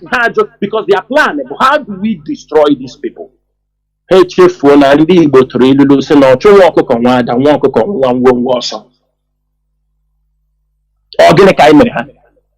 is the rubbish they have committed. In IPOB, in this struggle, the leadership do not romance with criminals. If I want to ask people now, if we know you a criminal, we don't even say if you survive it, we know you a criminal. I brag on you never come back. If because what we are doing is more spiritual than all these things people are doing here. And what we are doing is deep. We have used our mouth and wake all the spirit in Biafra land to come and fight with us. After we have woken all of them, people start criminality. You don't know your head will go inside. You think you will go free. This is how they are blackmailing IPOB. If you go to that valley, if you see value, if you see peace, you think DSS don't have it. More than 5,000 people have been killed in also. Kidnapped, snatch their cars. Imagine where they will go and get 30 cars, 20 cars. Where are those people? Killed? Criminals. And they all were using. And also there are people also they are calling. They call people. Our people have become even coward. Somebody will call you, give us money for ESN, you know we are in the bush or this, and you run and give them money. After you have given them money, you come back to tell IPOB. Somebody called me, seems like ESN. When you go and pay the criminals, you come back to IPOB to tell us. Did you contact us when you want to pay them the money? Many of them will pay 5 million, 10 million. When they pay the criminals finish, they now come and tell us, they said they were ESN. But when you were making the negotiation, talking with them, doing everything, you never contacted IPOB. You never told us that some people are calling you in the name of IPOB or threatening you in the name of IPOB. So only when you have paid them 10 million, 5 million, 20 million, you turn around and say, they said they were IPOB, and you want us to start running helter-skelter for you, what we don't know about. Had it been you told us, we will sweep into action. Even the number they are talking to you, we will go after them with the way we handle our own cases. But you won't tell us. When you have paid them, finish paying, then you come back and tell us they took money from me. They said they were IPOB. I didn't know. They said they were calling me. I sent them 5 million. They take another. We always hear when you people have finished paying them. Now you come back to bring the problem, your garbage. with IPOB. Tell us it was IPOB. People are there. People are in Lagos calling you also, telling you their ESN on telephone. If you don't give us money, we will, you know everything. You send them money. After sending them money, they are in Lagos. They are in the north. Nigerian police, they target some rich evil guys, some even in the market. Some of them are inside with them in the market. Criminality our people have exhibited because of money. They damage the work of IPOB. And then we come out and say, let me tell you people, it is time we remove emotions so that our emotions will not be used against us. Let us always look at issues critically. Know the dangers. We are fighting for a nation. Everybody must know that. Our fight transcends any individual. A nation will continue to exist. It is either you people want us to move forward, or you people tell us we are tired from this struggle, let us all of us go and rest. Then you people tell us. But one thing I can promise any one of you, do you know what they want? All these black men, all these things they put, so that the leadership of IPOB will back down and said we are no more doing as some people have done already. Some we said I am not interested again, so that when we back down, they now find a way and convince Mazi Nnamdi Kanu that the leadership have left the struggle. They have abandoned you. Mazi Nnamdi Kanu will say, really? I told them they will leave, they are the one to abandon me, not me. So when they come out, they will come on their radio and say, when Mazi Nnamdi Kanu was in the detention, Chinasa Nworu Chike, they abandoned Mazi Nnamdi Kanu, they destroyed the struggle, they are the one. Then members of the DOS. Then they come out and they claim the Messiah. But they have condemned people who have fought for them with their life. Biafrans, let us open eye. That is the ultimate reason why they want the DOS to be destroyed, so that the struggle will not continue. So they won't blame on somebody that the reason why Mazi Nnamdi Kanu catapulate is because the DOS abandoned him. They abandoned the struggle, so he didn't have any other choice. They surrender. Some of you will accept. Then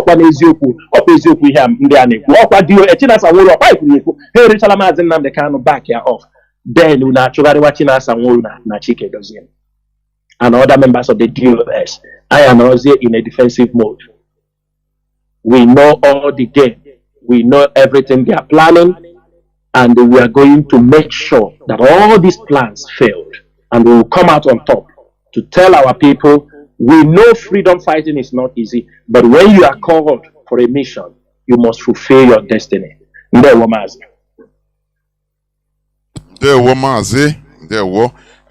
There is something I want you also to touch.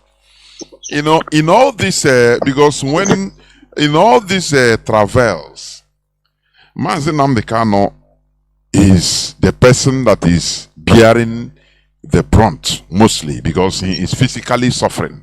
Now, how is there any way the leadership will also intervene or do something about the situation? Because as you said, and as you might know, the whole thing, the whole cobweb is to jail Mazi Nnamdi Kanu and or to make him to renounce Biafra. Because Mazi Nnamdi Kanu is a human being. No?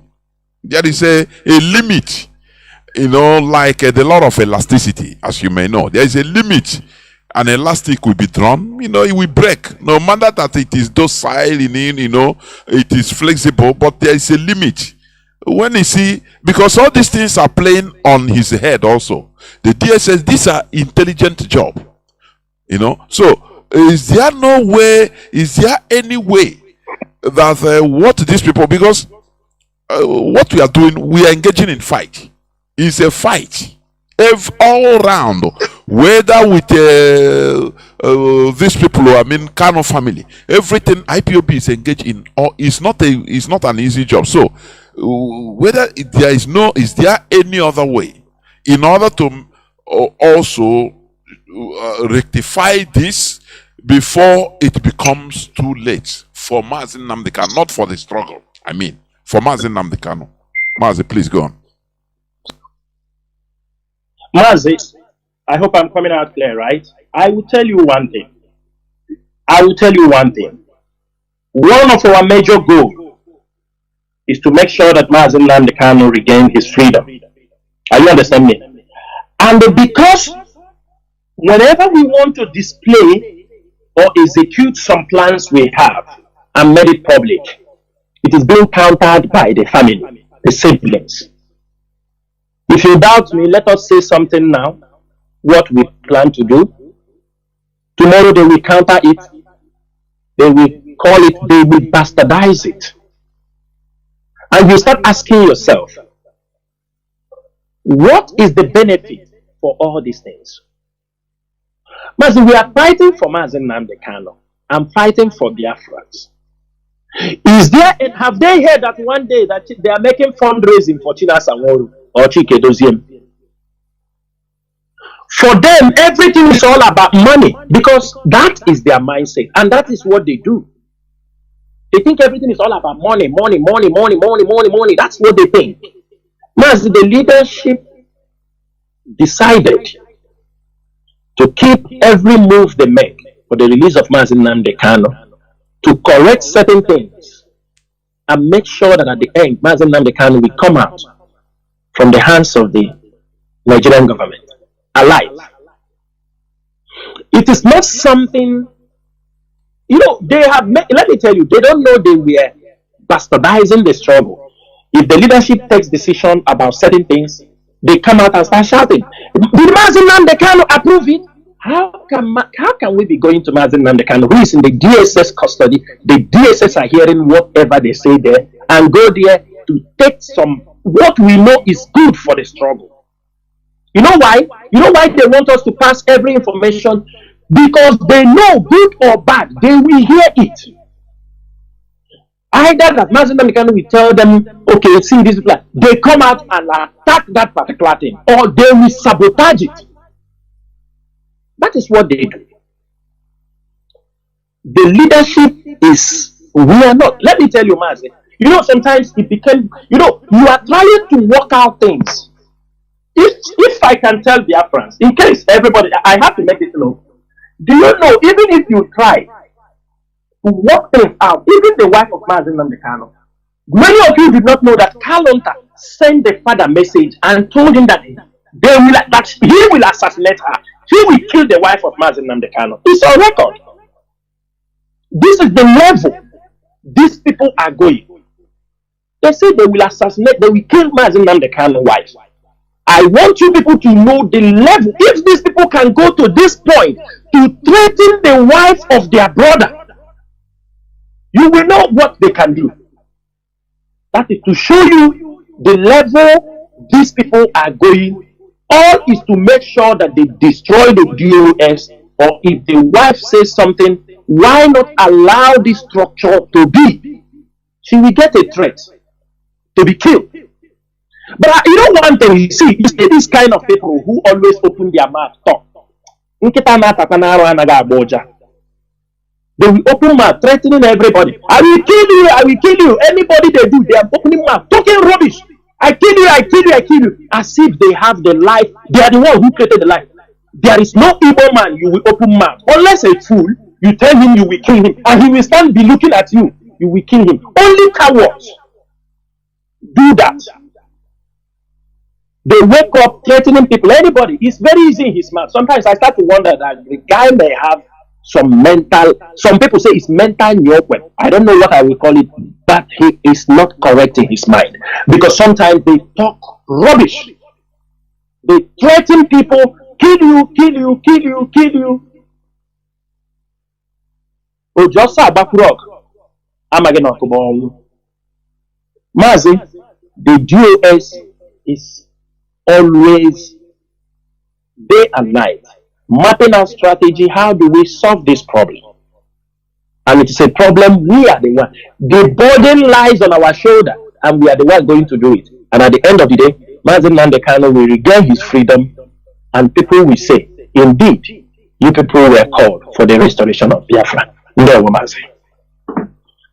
Ndewo Mazi.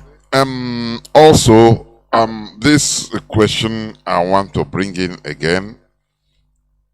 You know, like of late, lastly, they are now giving flimsy excuses.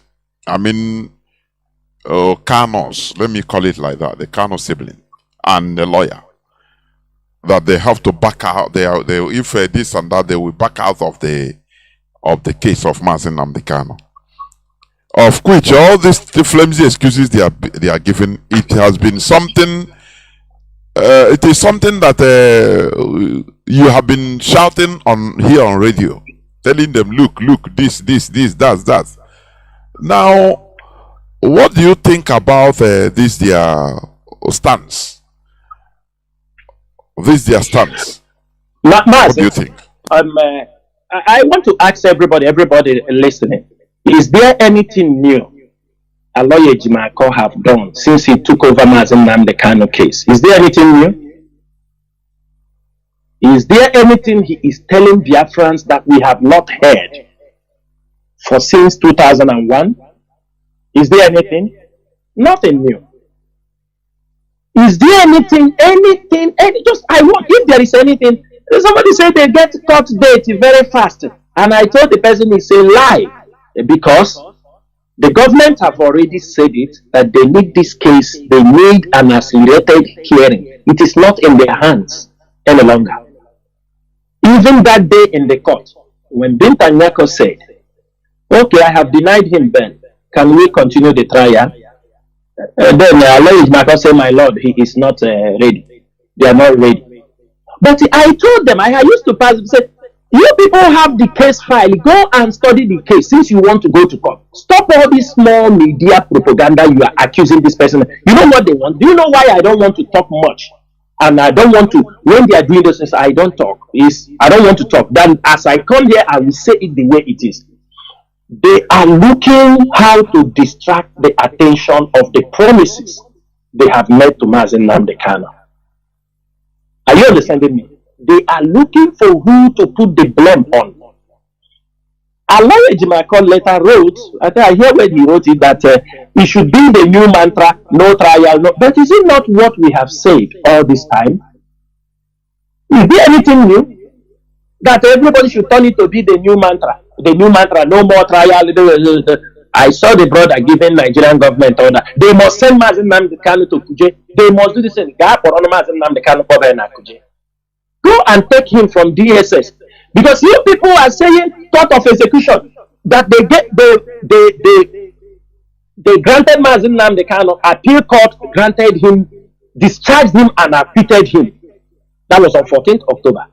Check the date. By Monday, that was on a weekend. By Monday or Tuesday, the Nigerian government went and made an appeal.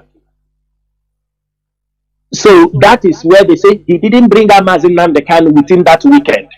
As if Ejiofor and Ozekome will go to the place and take Mazi Nnamdi Kanu out. Since those people could not do it, since themselves have the power, let them bring up Mazi Nnamdi Kanu.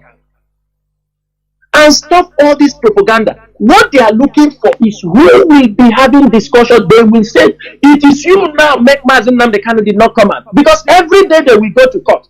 Don't be surprised. As they will collect money again. They will call people. The other time they collected money for flight, for chartered aeroplane, to fly Mazi Nnamdi Kanu direct.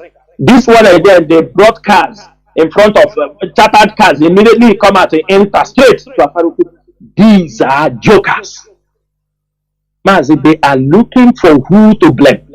They are looking for who they will say it is the reason why Mazi Nnamdi Kanu did not come out.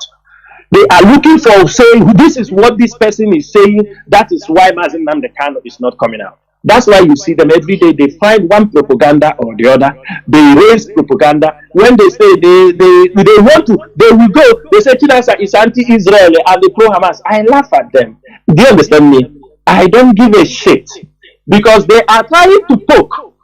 Do you understand me? To poke. But they don't know if they provoke me, I say certain things. Biafra will descend on them. if they provoke me, I used to tell them,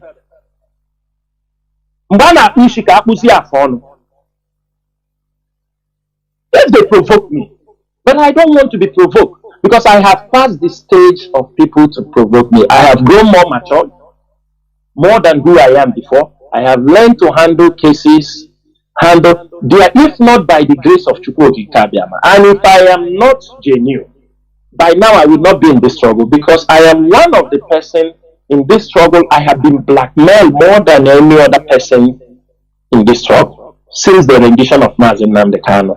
If I am lying, anybody can put me wrong. I am the one of the most blackmailed. I am one of the most haunted. That even what surprised them, even they come in the night, they cannot get. They come by different ways. But I was born that way. That is how I came. There is nothing they have not done. They will attack me both spiritually to the level Hope Uzodinma will come to attack me spiritually himself. Mazi, it is not by our power. Any day we finish our own assignment, we give way. But I'm telling them one thing.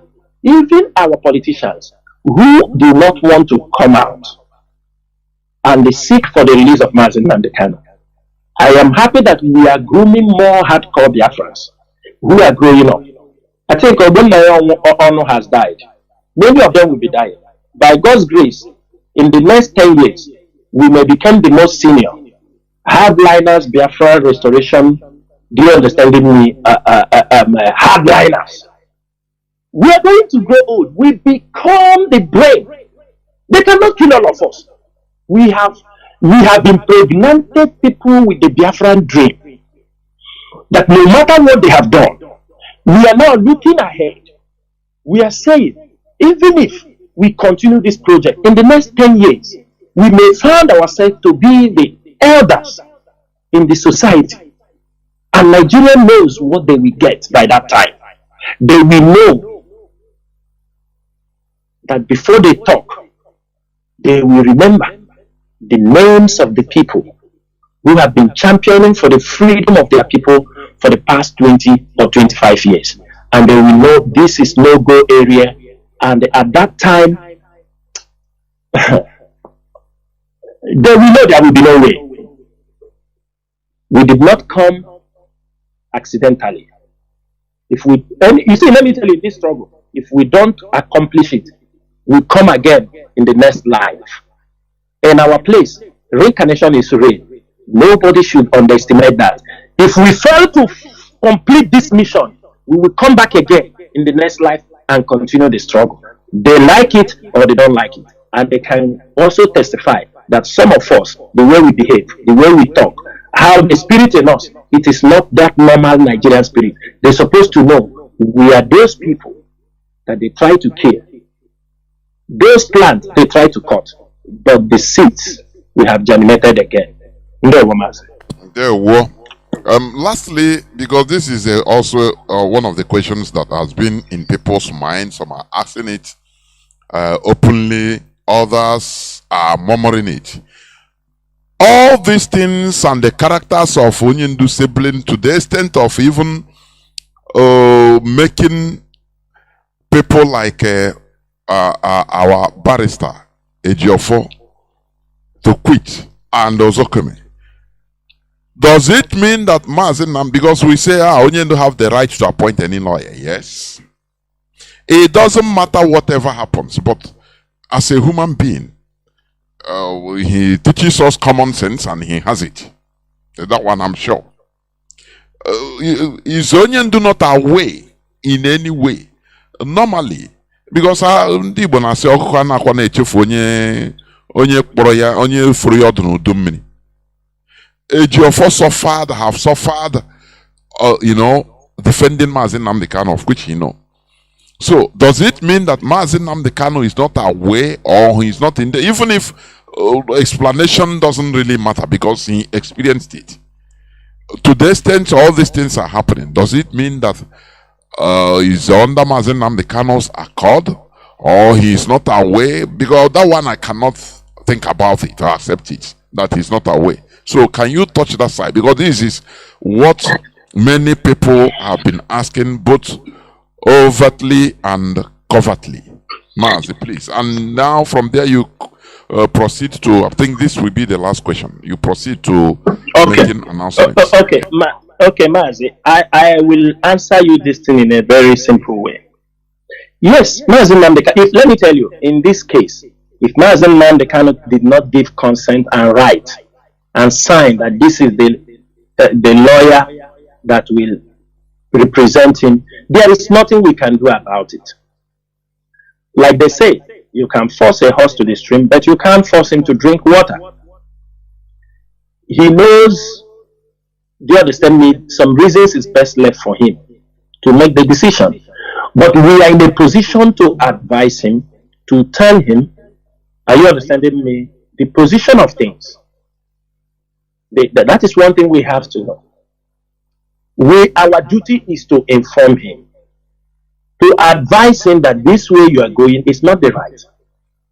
Besides, it's just like we advise him, don't go to Africa, don't go to places. But he never went to Africa. What do you want us to do? Who is bearing the brunt? We are the one bearing the brunt. Let me tell you people something. If some of you who knew Chike Doziem, people in Europe who will know Chike Doziem, I want everybody to compare Chike Doziem they know 3 years ago and Chike Doziem they know now. Those who have seen him. Chike Doziem has become old because of stress. Look, because grown white hairs, people know him before. In a just space of 3 years, he has, because of the stress, it's a burden brought to us.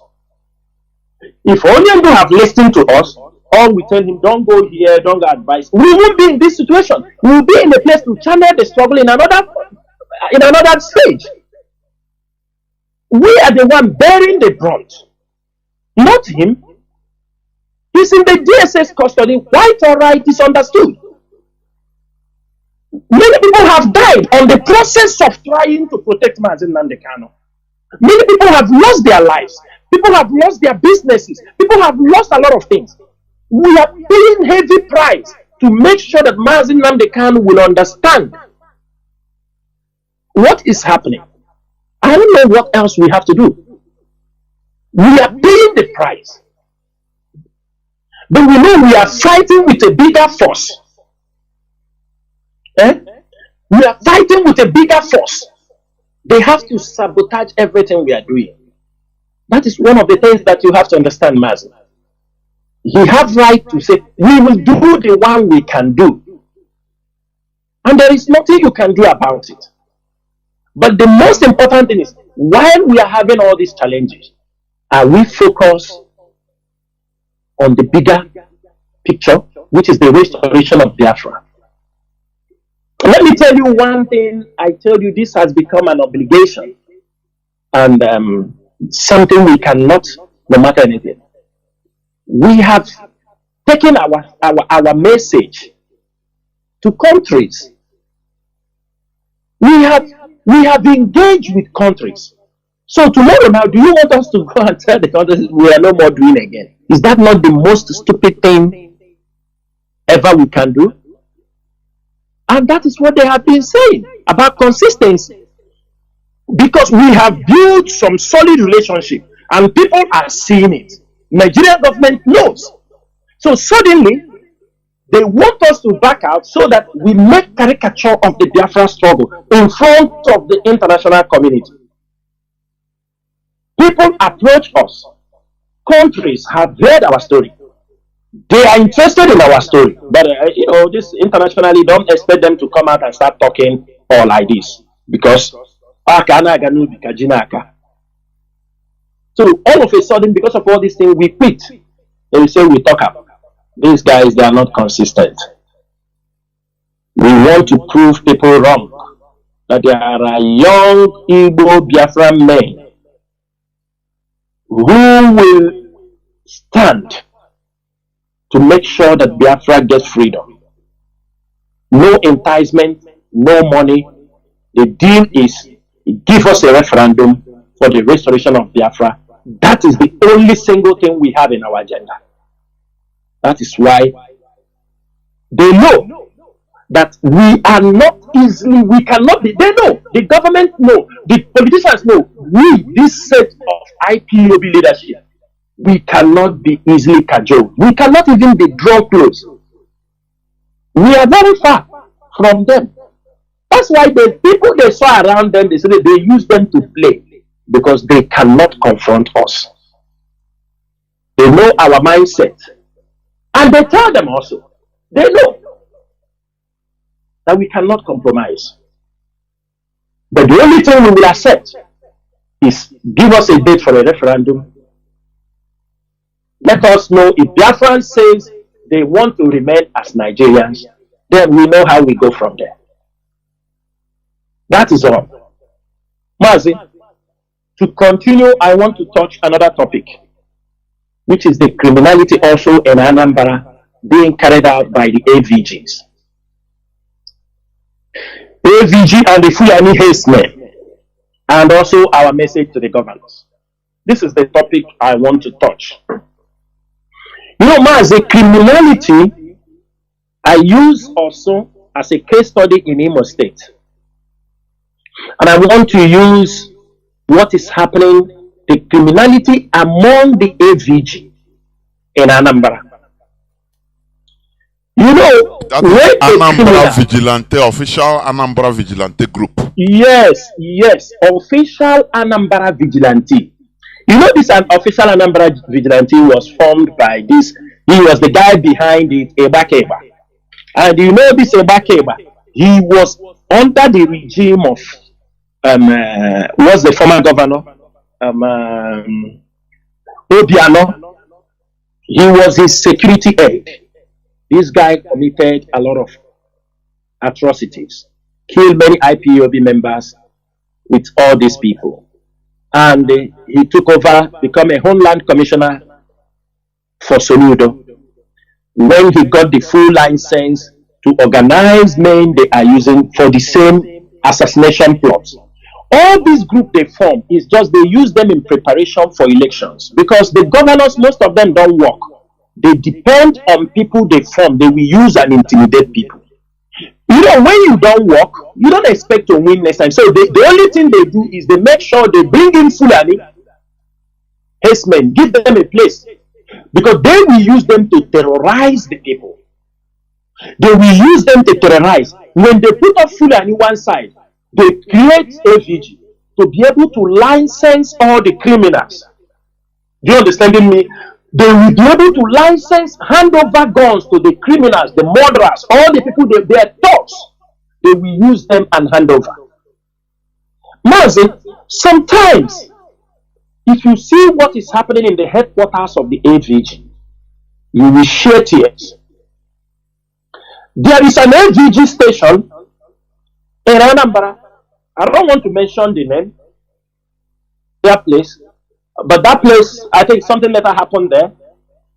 This AVG, their job is to capture young girls. There was a young lady that was rescued from that place.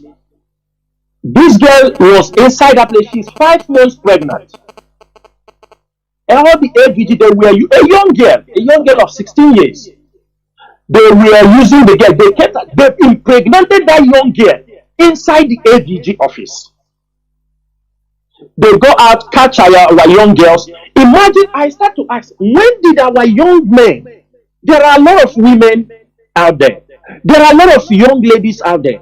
Where did they bring this idea of capturing their own sister, kept them and the raping? Where did this idea of rape coming from our people? These security people. Where is this idea coming from? They call themselves AVG. They see young people, they say they have mic, they kill them. But if you go to their station, all kind of juju is inside the AVG. All kind. They will bring juju from Akwa Ibom, bring from Calabar, bring from everywhere. An AVG office is made up of full juju.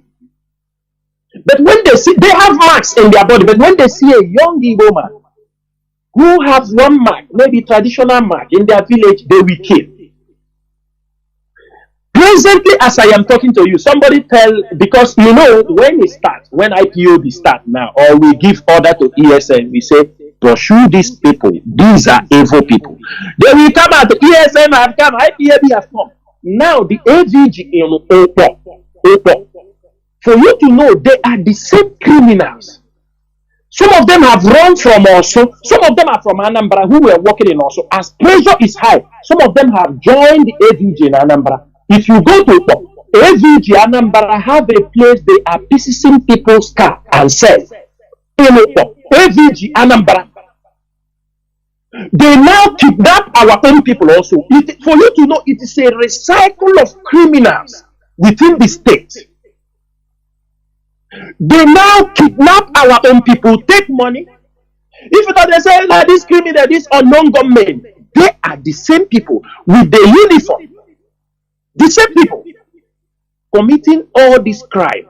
I tell you, in Opo, the AVG in Anambra have their own depot. When they kidnap you, if you don't pay money, they take your car, they cut it and sell AVG.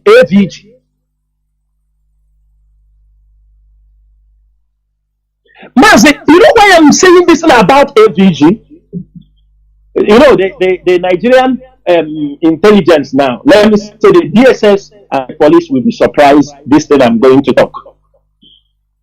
Mazi, most of these criminals you see, some of them are living in the houses of AVG commanders. Are you hearing me? Most of these criminals, they pursue from also from Ihiala. They are living, they are being accommodated by AVG commanders in Anambra. Let me give you one instance because I don't want to give too many this thing. You people hear about the guy they call what is his name? In Osumoru. What is the name of this guy? There is one of these criminals. I will remember his name. Somebody please remember me the name of this criminal in Osumoru. Do you understand me?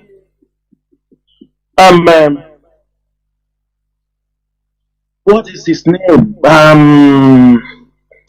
Oh, I must remember this guy's name. I used to call his name now on air. No. I used to call his name. He's a well-notorious criminal. I must remember this guy. I have called his name on the air. They call him. He's a cousin to Double Lion that was killed last time. He's well known. He's also a criminal there. They call. Please, if you are listening to me now, please in some of this thing, please inbox me that name. I must call his name. Thank you. This criminal, as they were pursuing him, he was taking refuge. As all this thing is happening in Osu Hitupa, sometimes when the problem happens in Osu Hitupa, in Osumovu, he will run inside that Osu Valley. When that place is hot, he will. Most of them are, living with, people. They are all living with these people. Now there is one AVG commander. There is one. No, it's not gentle. People should know it's not gentle. Not gentle. This guy. There is one AVG commander in Ezinifite. His name is Big Fish. This Big Fish, as they are calling their name. No. Ochiaga. Thank you. Ochiaga. His name is. He is the #1 criminal in Oslo. Ochiaga. Now, he was being tracked to the house of Big Fish, who is the commander of AVG in Anambra. Mazi, are you people understanding what is happening? His name is Ochiaga. Now, when they track him, they went to the house of the Big Fish. AVG commander, they missed him. they missed Ochiaga. During interrogation, when they are trying to know, where he said that Ochiaga, he just left few days ago, because that's how but as problem is happening, they are in the house of AVG commanders in Anambra. Now, on the process, they took the big fish for interrogation. On the process, they realized that the big fish, who is the AVG commander, was the main person who carried out the kidnapping of one of Soludo's head. If everybody remember the Soludo head that they carried with his wife, it was this AVG commander they called Big Fish that carried that operation out. On the process of looking for Chiaga,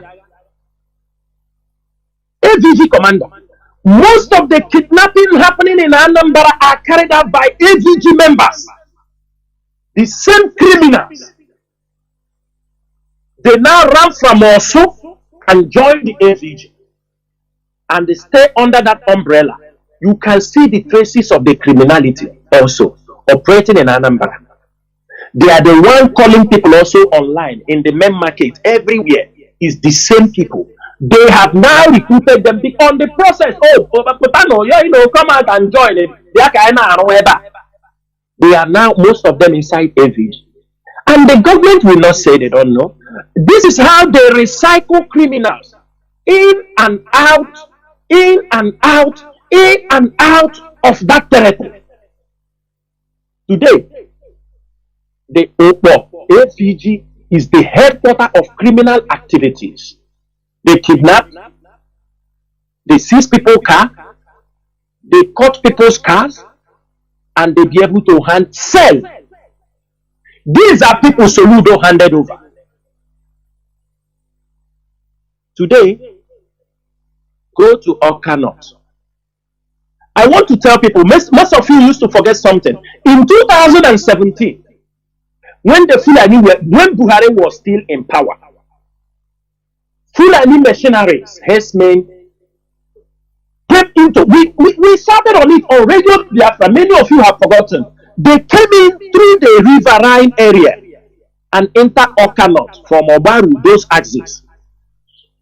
These Fulani mercenaries, they massacred all the Hausa Sariki that was living in Awka North. You know, Hausa is Sariki. The Fulanis are Emir. They massacred. There was a report also that 5 of them were caught with AK-47. Most of you have forgotten. That was how the Fulani came in and dominated Awka from 2017. Awka North, Achala, all these axes. The criminals came in. Who brought them in? Because they killed them, used them as mercenaries. They killed our own people. Who brought them in? Some of our dirty politicians. Because some of our politicians are evil. All their money they make is just how to kill their own. They don't believe in making money without killing an Igbo man. Because they ask them, how many people are you killing? Their target is kill the Igbo man. This Fulani came in from the river Obaru, all those river area, and they came in because some of them, what people don't understand, most of them don't come by road because people will see them when they are coming. They follow all this bush road, they follow all these areas. Do you understand me? And they come in and come into the places. That is what they do. They massacred all the Sariki and the Awka North. That is how Fulani took over those places. Now importing foreign Fulanis from Sahel region, all these places, they are bringing them in a very big number. And they have gradually occupied many places in Awka North. Our mothers will go there to farm. They will allow them to farm after they have finished farming with their farm. During the harvest, they block. They tell nobody comes here to harvest. This land belongs to the Fulani herdsmen. The governors, they know. But they know.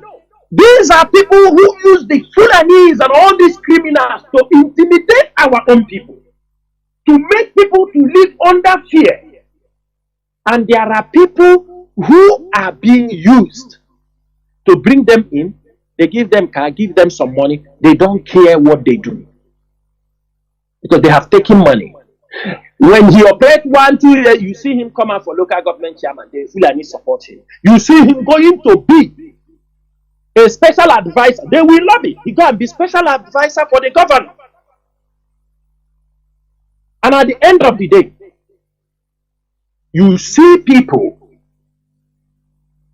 coming on social media ranting about IPOB, ESN. They start talking, forgetting that we are doing all we can with the little resources we have to protect our place. Without IPOB and ESN, Fulani would have overrun our land.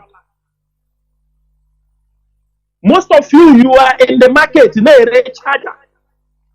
red charger and a mobile cover. You don't know what is happening around your places. You don't know what is happening in the bushes. Every day you call us, they kill somebody. But when we have been shouting this from 2017, 18 till today. Most of you don't care. It's only when they have killed somebody in your village that time you remember. Our places.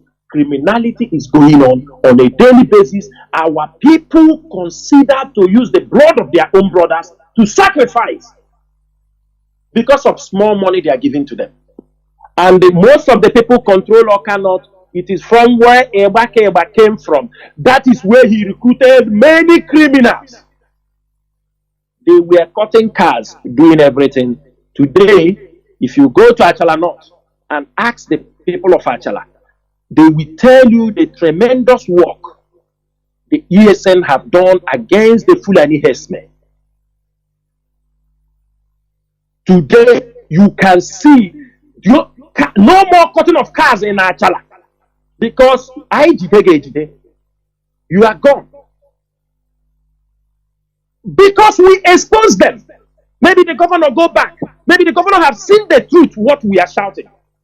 Maybe he have investigated and found out that these people are saying the truth, that criminality is being controlled and carried out by people surrounding the government people. From police to army, all of them are party.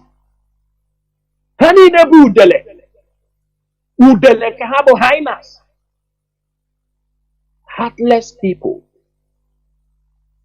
The criminality in Anambra is something else. The criminality in Anambra is something else.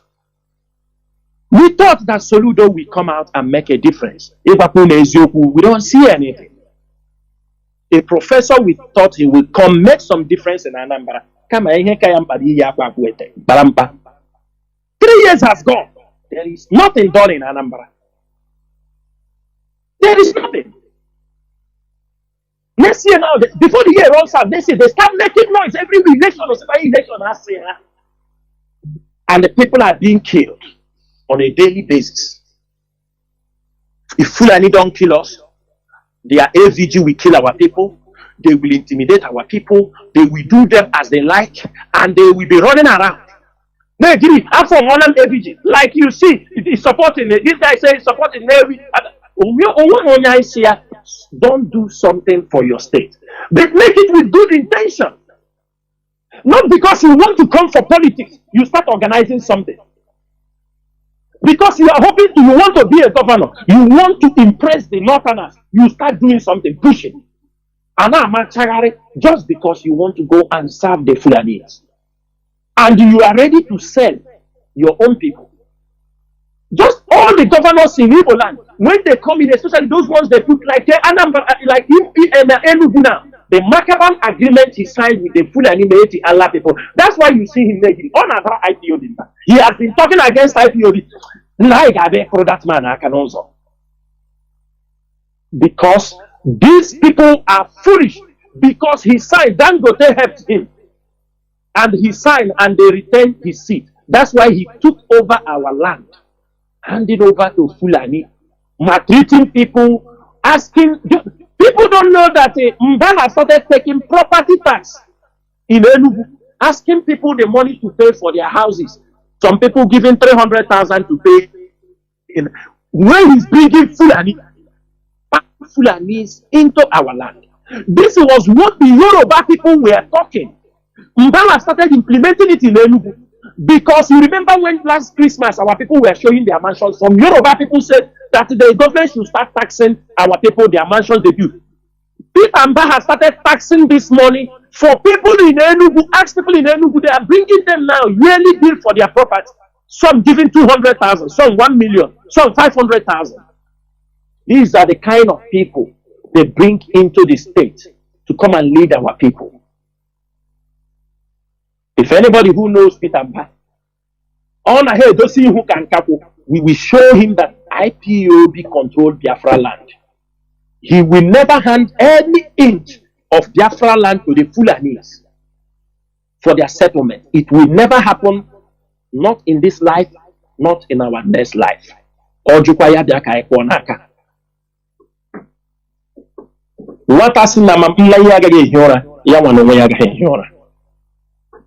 Because he's challenging our bringing Fulanis. Look at the spark of criminality that has come out in Enugu. Kidnapping road. People say, where is ESN? Will ESN make magic? ESN will make magic. Most of you, especially in Enugu, ESN came in. You sabotage ESN. You hand most of them, you sabotage them. Some of them, they are in jail. Even if do you think anybody can say, okay, we go, we got it. Who is going? Who is going to defend your community? Maybe you are one voice or two voices calling that your place is burning, but your community is not in support to come and defend them because the PG is working with the Fulani. Anything that because he is their middleman, he is there to sabotage any move to protect the people. He wants to make sure he gives them a place. He do not care, and some of them he lets again donate to remain there. These are the challenges we are having. And we are saying, you see AVG in Anambra, we are giving Soludo this information. Because we know sometimes they put these people because election is coming. They call them AVG, but they hand over many of them with AK-47. This is how they are picking people, innocent people, young girls. Even you don't know whether they are using our girls for ritual, because if you go to the AVG office, the kind of juju they will pack in the AVG place, you start asking yourself, which place is this? Did they come to use you for ritual? This is AVG office. And we are going to sort it out with them, Mazi. And I'm going to stop there pertaining, because if we start talking about what is happening in Anambra with the AVG, we are not going to end this program. But I'm going again to tell our people concerning the agricultural sensitization IPOB has embarked on. And that is what I want everybody. Your parents may not be listening this evening. They will tell you one excuse or the other. Radio Biafra, hey, that's always the excuse. If people want to listen, they will listen. People who don't want to listen, they will not listen. They have excuses. But it's our duty. And I want to make this thing very clear. Biafrans should know that IPOB leadership is not asking you to give us land to do business with you. No, we are a government. We are an institution. We are encouraging you to talk to your family. Be part of it. Make sure you engage in this agricultural season. I will give a little bit information about all these things. Biafrans should know one thing. There is something we want them to understand. That after the Civil War, the government understood that they use hunger. It was one of their major tools. they use in defeating Biafra land. Hunger. And if we keep silent again, it is going to repeat itself. All of us are aware that the governors in the northern Nigeria, they came up boldly and said food should not be sent to the southeast. We don't give a shit what they said or what their plans are, because we know where they are going. They are trying to threaten you with food again. Number two, people should understand that it is a policy after the Civil War. It is a secret document under the Nigerian government to make sure the eastern part of Nigeria never grow their own food. They will never be food sufficient. It is a policy. Sometimes people say, the governor, I don't know, many of you, Mazi Chinasa, I think you were playing it on this radio. You people saw one of our brother who said he went for agricultural program, I think in Germany or where. He told you the northern governors, around 9 of the northern states, were there. The Yorubas were there. Nobody from the southeast and south-south were sent to that program over agricultural revolution, global agricultural program. People that would be assigned food to grow. No governor, you understand me, talking rubbish and forming security that we use to kill their own people. An agricultural something to feed. The world is shouting about food shortage, food shortage. We are living in a rainforest environment. We cannot grow our own food. The little we are growing, they send the Fulani terrorists, Fulani army to come and destroy it. Are you people thinking? They told us that they are the fruit basket of the nation. In the far north, they have land more than us. Even corn, the corn stems, when you harvest your corn, they are food for cows. Many things, after harvest, they can store those food for their cows. No, they are sending them to the Biafra land. They are inside our farms. They don't only destroy our crops, they rape our women, they kill our men, they take over our land, and some of our governors will talk, people come to. That's, I don't want to be on radio to insult anybody, because there is no need. The insult is supposed to be an action taken against you and not to insult you. But it is very painful that we have governors, because they don't want to say IPOB have given a good idea. Instead of to support IPOB, in many things we have brought in Biafra land, no, they don't want, IPOB, because of IPOB, it must be clapped down so that people will say IPOB is doing something. We tell our people, IPOB leadership, we are acquiring seedlings worth millions of naira to distribute and support our people during this agricultural season. We are asking those philanthropists that every Easter, Christmas, you buy a bag of rice, buy oil, buy this thing. We are asking you, we don't say don't give people food, but we are asking you, have you think that during this farming season, you can also buy seedlings, cassava stems, corn, watermelon, tomatoes, okra. Give the seedlings to people in your villages. There are new methods of agriculture. Around your house, people are planting with bags of cement, ordinary sack, rubbers, and the people are showing, say, look at, I planted this pumpkin. This is just 3 weeks pumpkin. Water leaf, scent leaf, all these things are money. People in the village don't even see bitter leaf again. They go to, somebody is living in the village, but he's going to the market to buy bitter leaf. Bitter leaf that you will cut and put the stick in your backyard. You can use it and make flour in your compound. Our people don't put it. Water leaf you don't plant. Only once you put, it will grow and scatter the seedlings all around and grow. Scent leaf, the same thing. Everybody has turned to a beggar. Our parents and brothers in the villages are asking you to send them money to buy oil, palm oil. They will ask you money to buy pepper. They tell you that we are dying of hunger in the village where they are living round that is full of green, a land that you throw a seed on their own, they germinate. Our governors are not ready to implement such policies.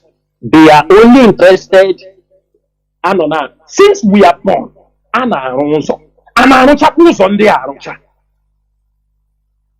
every governor will come, when will all this rubbish end? People are going to the moon. People are going to the sky. People have invented the solar energy. People are inventing electric cars. People are inventing all kind of things. We are just people are inventing speed trains. We every day Anaron Port Junction, Anaron Rata Road, Anaron Bosi. Every day we are in the same rubbish. Every administration that comes, not maintenance, building a new road. We can't venture into any different projects. Agriculture is something the Nigerian government deliberately. They will bring you tomato from the north, onions from the north, egusi from the north, everything from the north, meat. Many of you do not know that all these cows they are bringing, even yam. All our people have yam ban all this while. No more yam ban. Nobody. Mazi, these people, cows they are bringing to you. Don't you people know these cows are not coming from the north? These cows are being imported from Sudan, from Chad, from Niger, from Cameroon. Every cow, they are importing it. You are booming the business of other countries, other neighboring countries where they have their Fulani brothers, these people that help them to defeat you. You must continue eating their meat. The meat, some of them they are having sexual activities on, and they bring it to you to come and eat in Biafra land. But they stop you to import ordinary stockfish. Many of you do not know that people in Anambra knows what I'm talking. River. We have Atlantic Ocean near us. We have rivers. Fishing from the river is the most tasteful fish. But our people, where are they buying fish? They are going to Medugri, to Lake Chad Basin, because no fish in our own waters, because they have bridged all these fishes with their dams. Do you know how many dams in the northern part? Because the dams are bridged so that the fishes don't come. The fishes accumulate in the northern part of Nigeria. Lake Chad Basin, where our people go to buy fishes. Is it not from Medugri they are bringing it? I was in Medugri. I know. You will see you see the trailers of fish. Fish. Stockfish. They don't want us to bring. They make stockfish an exhibit. They don't want you to import stockfish. But they are importing cows from their neighboring countries. Fulanese in Mali, in Burkina Faso, they travel and bring their cows to Nigeria to sell for our people. We have no goat. Our people cannot put up goat. If you ask them, they find one excuse. Hey, Ndoshi, which Ndoshi? Are you people not there? The young youth, this is farming season. Some of you are there. Some people are coming from the north to come and clear the bushes for you. Young boys, 17 years, 18 years. People, as I am talking, people who know me, I grow as a young person, both in my maternal place and my father's place. They don't ever pay somebody for labor to clear the farm, to make the mold, and do the weeding. Anybody can ask. Even at a point, it is not for financial gain. I plant palm trees by myself to go and cut palm trees in our own farms. It doesn't stop me who I am today. Many youth are in the villages. This is farming season. They can take their bag, buy farms, clear the farms, and they make money. Instead, they are there begging their brothers abroad to bring money. People are coming from the north, Togolese people, people from other countries come in our own land as a farming season, court season. You are looking for money for business only this farming season. If you go for clearing bushes, go digging more ridges for farm, you can raise capital for your business. You can raise 300,000. You can raise 500,000 and start doing so. Some of you are looking for somebody, you are begging for that money to give you 500,000 to start something. It is farming season. You don't want to do farming. You don't want to go and clear. He remove nothing from you. Most of us you see today, we did farming. We didn't do only for ourselves. We did for our uncles, did for family members. We organized ourselves and go for farming. It did not stop you from who you want to be. Young people, instead, your parents have become bad example. Your son finished school, he has already have a laptop, HK, Yahoo. What kind of society are you people breeding? You don't know what is happening around you. This is farming season. ESN is taking every risk necessary to be in the bush, to protect our people, to make sure our people farm. We are living in a land of green. We cannot farm. You cannot go to anybody's backyard and you get small okra. You cannot get pepper. You cannot get chicken. You don't have no chicken, no goat, nothing. What get here in Open? Is this life? This is how they have turned us into. You prefer to go to Lagos, Ghana, recharge Abosahia, where you can be in the village and make money from farming. Does this stop you from anything you want to be? I mean, farming season. You are from Abia State. You make your contact in Imo State or Anambra. You go and clear. Follow your 4 or 5 people. Do your buy farms and they clear. Make your money in your pocket. It doesn't stop you from anything. You make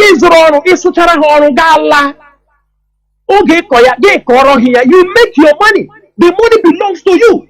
You at the same time food. People are doing their job 5,000 naira. Why can't our youth 5,000 naira? You prefer to beg me for 5,000 naira when you can go to job, a young man, and get 5,000 naira for a day. If you work for 10 days, you don't know how much you have. You don't know. Or you go and buy farms, you people are 2 or 3, buy farm 20,000 during this farm season. There are, or it's people from the north coming to do it for you. Everything you want to blame Satan. Time for farming, you are in the church clapping hand, thinking manna will fall from heaven. That is why IPOB is embarking on this agricultural sensitization. We are not asking you to go and grow your own crop. Also, it is very, very important for food security in our place. If we can produce enough food in our place, the price of food will drop down. Any country that cannot produce what they eat, then why are they living? Any moment they close the border, you don't have anything. You have nothing to eat. You don't want to plant something at your backyard. In your compound, you don't want to do anything. You want to call. They have turned every one of you to be a beggar, just like the government. Look at Ukraine fighting. They are fighting. Nigeria is begging them for grain. Your brothers and sisters are suffering abroad. Some supporting you at home. You want to beg them money for okra. You want to beg them money for pepper. You want to beg them money to buy water leaf. You want to eat a deep kaiko. You want to beg your people money to support you for that. If you don't beg people in abroad, you beg people in Lagos. All of you have turned to professional beggars.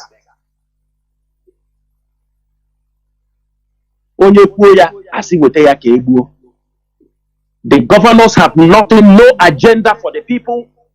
They have nothing to encourage the people. They buy gives the youth.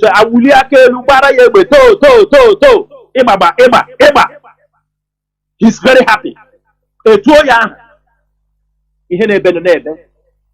They cannot engage in a serious sensitization to make people to become. Everything our people are doing is individualism. People succeed by their own. There is nothing this is agriculture we are talking is what? And this evening, what we are saying, for those we are asking, all this, sometimes, that's why if I look at some of these Igbo celebrities, if I look at them, I just shake my head. They come here and make noise full of deception. Full of deception. They come on social media, they deceive you. Some of them on the social media, they come out. Today, I think the government, Nigeria said they will start charging them. Some of them have started talking the truth. How much are we making from social media? How much are we making this? Because they are not truthful to themselves. They continue to deceive the youth. Some of them will show you G-Dad. He buy this from social media. Now, government want to start charging them. They have started running. They have said, how much are we making? Who are you deceiving? Who are you deceiving? They continue to deceive the youth. Continue to deceive the youth. Many of them come, they go and borrow money. Stupid mentality. Because you are going for an occasion in Igbo land. If you come to Lagos, you will be driving like a private person. If you come to Igbo land, you carry escort, disturbing the poor masses. You can't encourage them for anything. It's only to come and show off. You want to spray 1 million, you buy it 1.2 million, so that you can come and spray money. Which society will survive in this way? Which society? You come to the village, your village has no pipe-borne water. They have nothing, no road. You carry people with Rolls Royce. You come in the village, you spray money, and you are pushing the youth out of the society as if it is bed of roses out there. They don't know you're a criminal. You're a Yahoo person. You are dealing on money and drugs.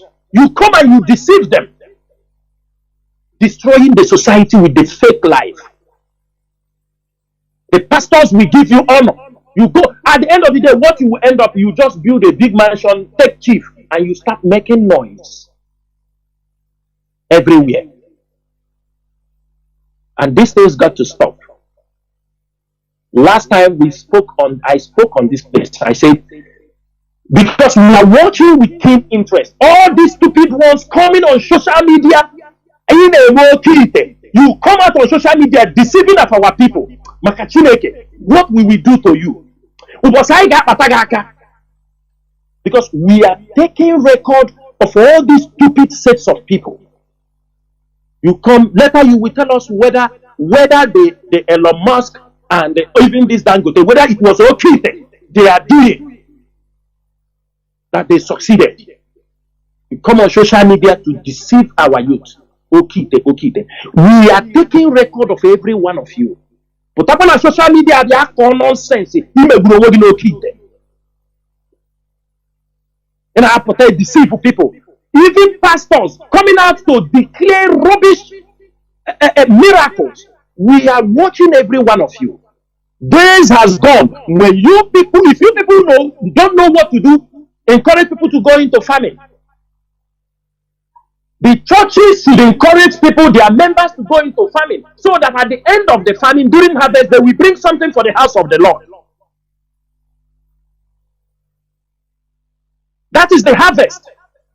You never ask people to plant, but you want harvest. You want the first salary of their destiny. While agriculture, nobody is trying to feed. Hunger everywhere, and you are living in a green land. You are living in rainforest.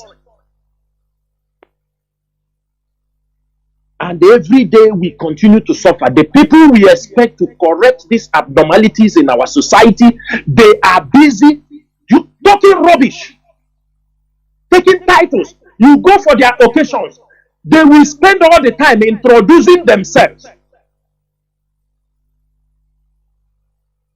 Apata Mozigo Kerie Yanon one of Umbidi. Atapraja one of Omai. What kind of people are these? Apata Mozigo Kerie Yanon one.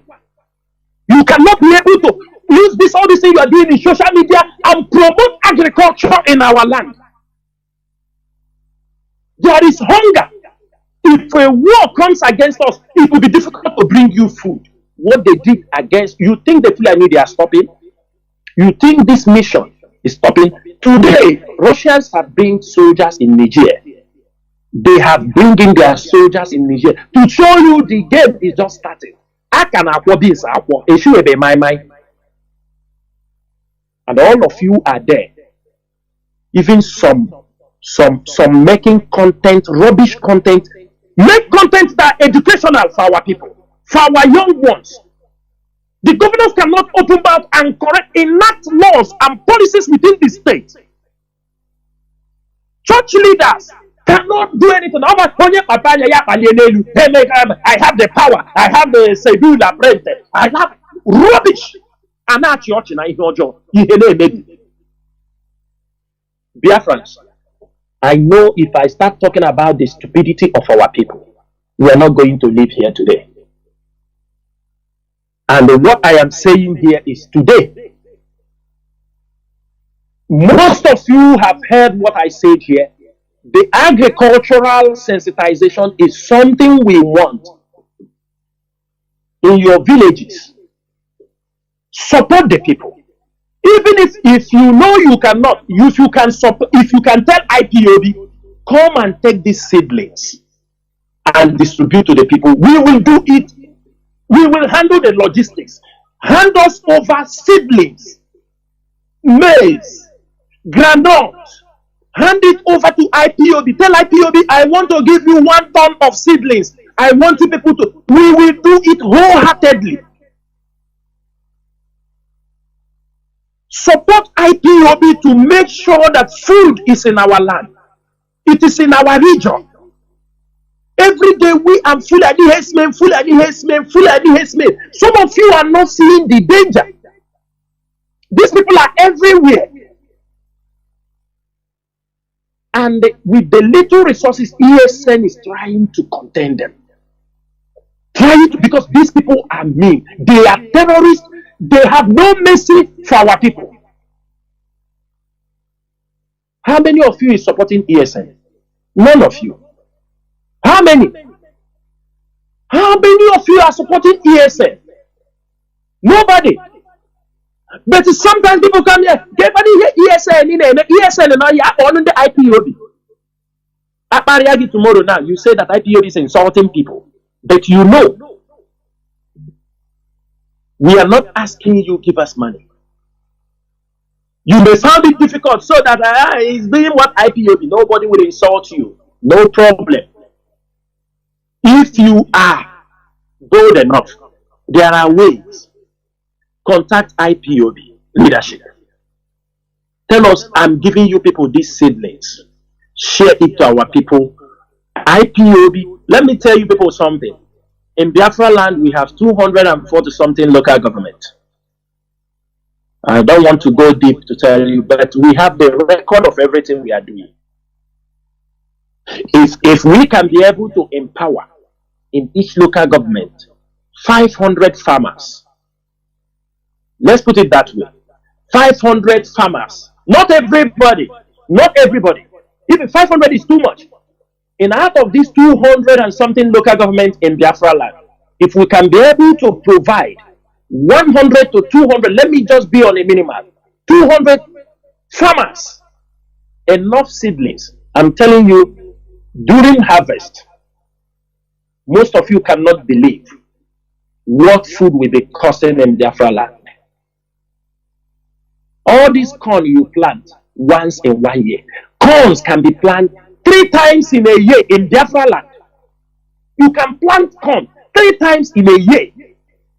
There will be continuous, there will be vegetable. If one restaurant is saying, Madam, give me a dikaiko. You think a dikaiko is what? Is it it is pumpkin leaves and the water leaf. How many of you have planted pumpkin leaves and water leaf this period? Madam, give me a fine soup. Madam, give me oha. Oha, you are cutting oha trees in your place. Madam, no phone with ogiri. Na keti pa ya akarano no okpokwano. Onye ga akoro get that olugu. Who will plant the olugu for you?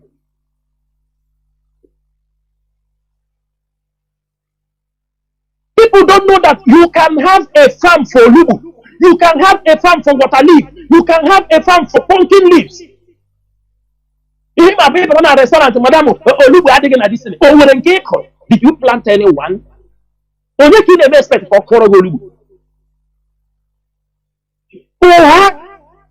Oha trees. These are very ancient trees you use in cooking food. It have its own benefit. Today, the church people try to stigmatize the Oha tree and Entropa, that they are evil tree. People cut every Oha in their compound, which is very, very wrong. Oha is no more. Going out of extinct. Entropa.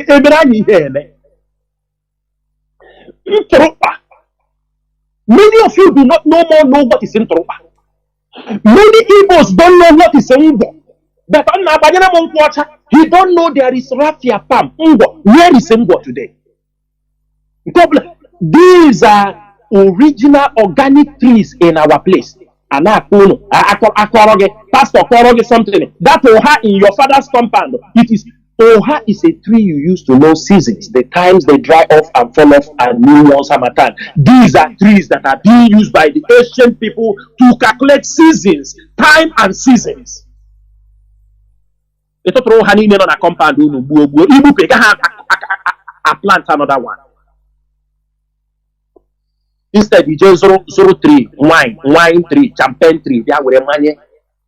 You are trying to alter the demography of our land. People are planting trees. Most of you now building houses. After building houses, you clear everywhere. Compound, no tree. You didn't plant any tree. Tomorrow you say, I hate table and mother. When you have used ties and put everywhere, no tree. No tree to control the climate where you come from. You cut all the trees that holds the land. Education, no. Bible. Genesis, Exodus, Leviticus, go Deuteronomy. In here, you quote to Luke, you quote to Paul. Do you think those things are signs of wisdom? I will stop here because if I continue on this topic, it is not going to end. But I am calling, in conclusion, this is my concluding statement. I am this evening soliciting for our people to support ESN.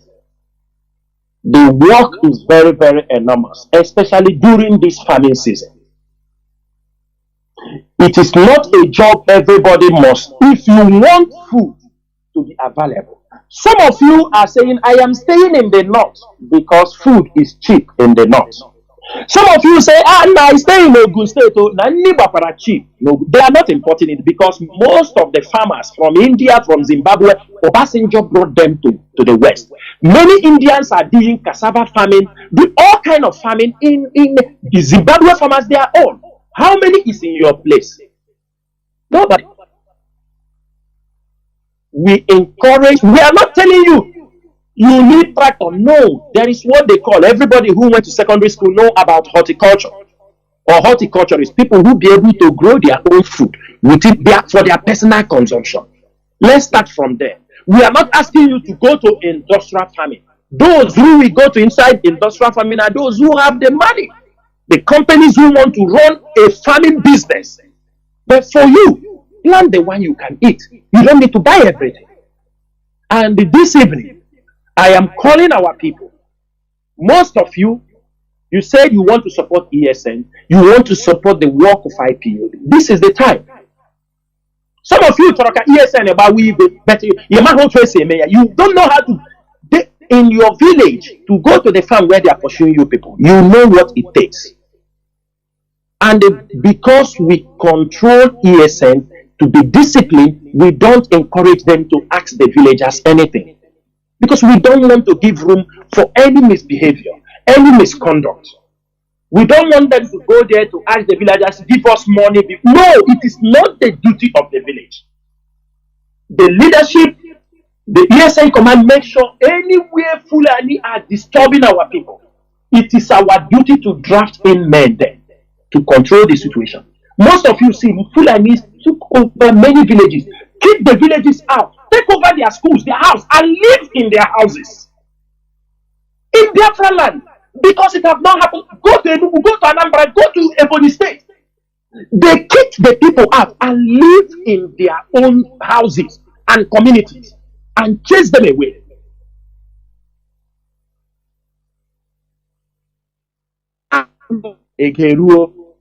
So I'm asking you today, have you been supporting ESN or you have not been supporting ESN? It is time for you to wake up to support this ESN. We are not forcing anybody, but everybody should know. I am saying this thing for these evil guys. I know most of them are deceptive. They come on social media, they make their abracadabra. They claim they have this, they have that, but they can't support people in their community. They can't support any community service. They can't support anything. They only know how to come on social media and make noise, throw money. I will not ask the EFCC because they are corrupt. Because had it been they intensify on these people throwing money like now they jail this one, Bobrisky, for 6 months. Actually, they jail Bobrisky, but the Idris is the one suffering because it's the real person that is suffering. Had it been they will be sincere in what they are doing and start to arrest some of these stupid people throwing the money in the midst of poor people, trying to push them into criminality. But I know they won't do it because that they are part. That is how they spot people they want to obtain. When they see some of these people go and throw money after they know, okay, this one, we go for this one. That is one of the most important things. We can't ask our enemies to do anything for us.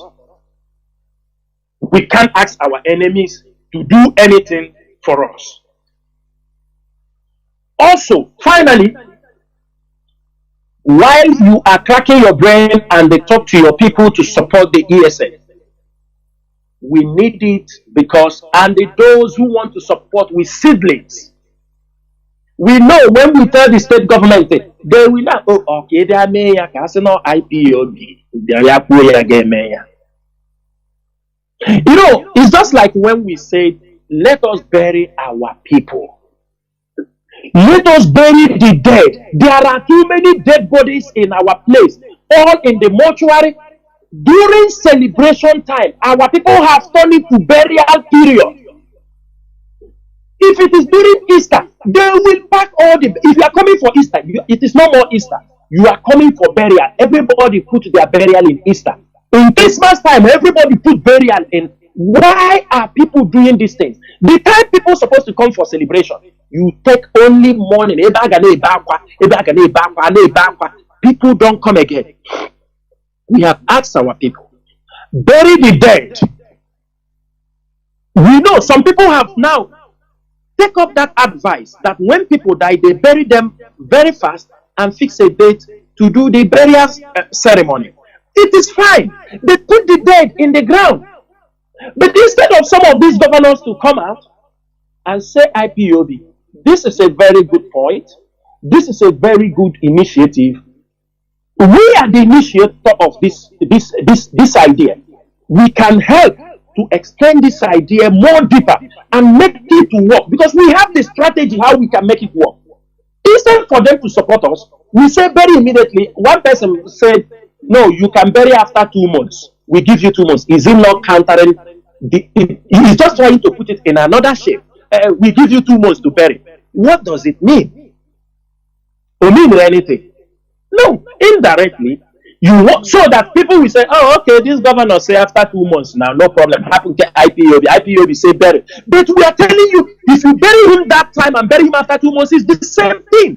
Bury the dead and do the ceremony. Let us remove dead bodies from the mortuary. They are too much in Biafra land. Paganism is still in your spirit and in your life. Keeping the dead in the mortuaries, this is an act of paganism. You mix it with Christianity, but it is paganism. It's pagan worship because you want to adore the person.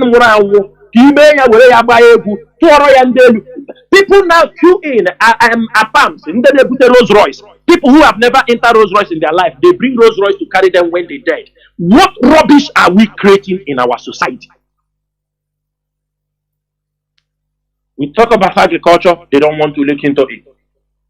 But I am going to also touch, this is a very important issue, what is happening in Uli. You know, when we talk about Uli, it's a special case somehow because one of these guys they call AK, I have called his name on radio on many occasions. But I think we have come to a point that this, so what I'm saying here now is the last time I will talk about him. Because I say, we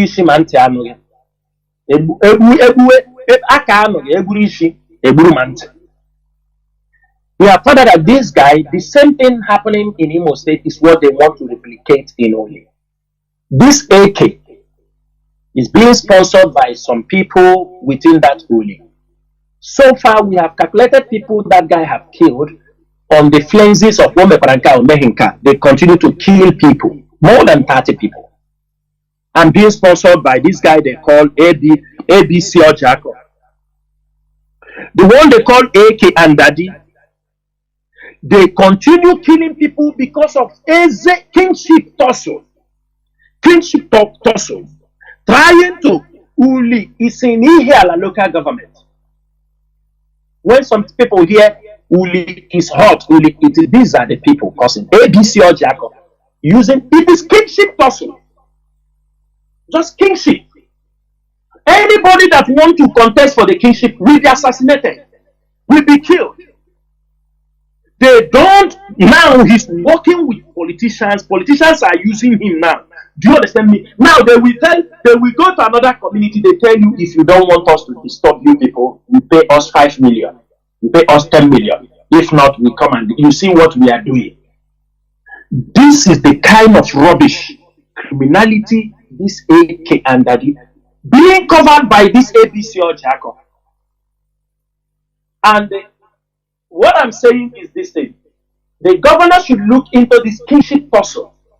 Because I am a EL. Because when all those kind of kingship, because when we come in, we go straight and hit the north. Straight. We don't talk too much because we know what is happening.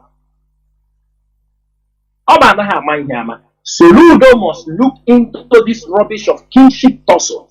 Because that is what they are using to kill people, and they will say, after killing people, they will say it is IPOB, it is ESN. That's why I'm saying it here.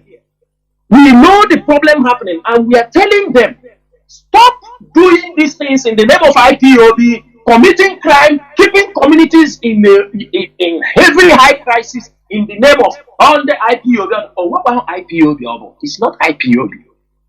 What we are saying is that when we look, it has turned to something you are using, you don't want to. IPOB will give instruction. We go there, call the hammer. Call hammer listen to boom, everybody on a wire. That is very simple. I'm saying it here for everybody to hear us. People say sometimes, IPOB, we complain. Yes, we complain. We are not complaining. We are letting the word. Do you understand me? You must continue to say, do you understand me? Explain to people, oh my ruechi, as na ajubu ajubu, okokosi na ajubu ajubu before ya alone. So that people say, baronye, these people are causing nuisance in Biafra land. They make these things to make sure we are not organized, we are not focused.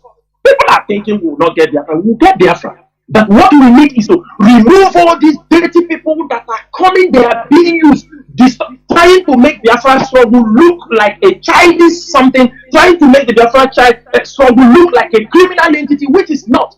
Because Nigerian government do not want your case to be presented as an agitation. They don't like that word.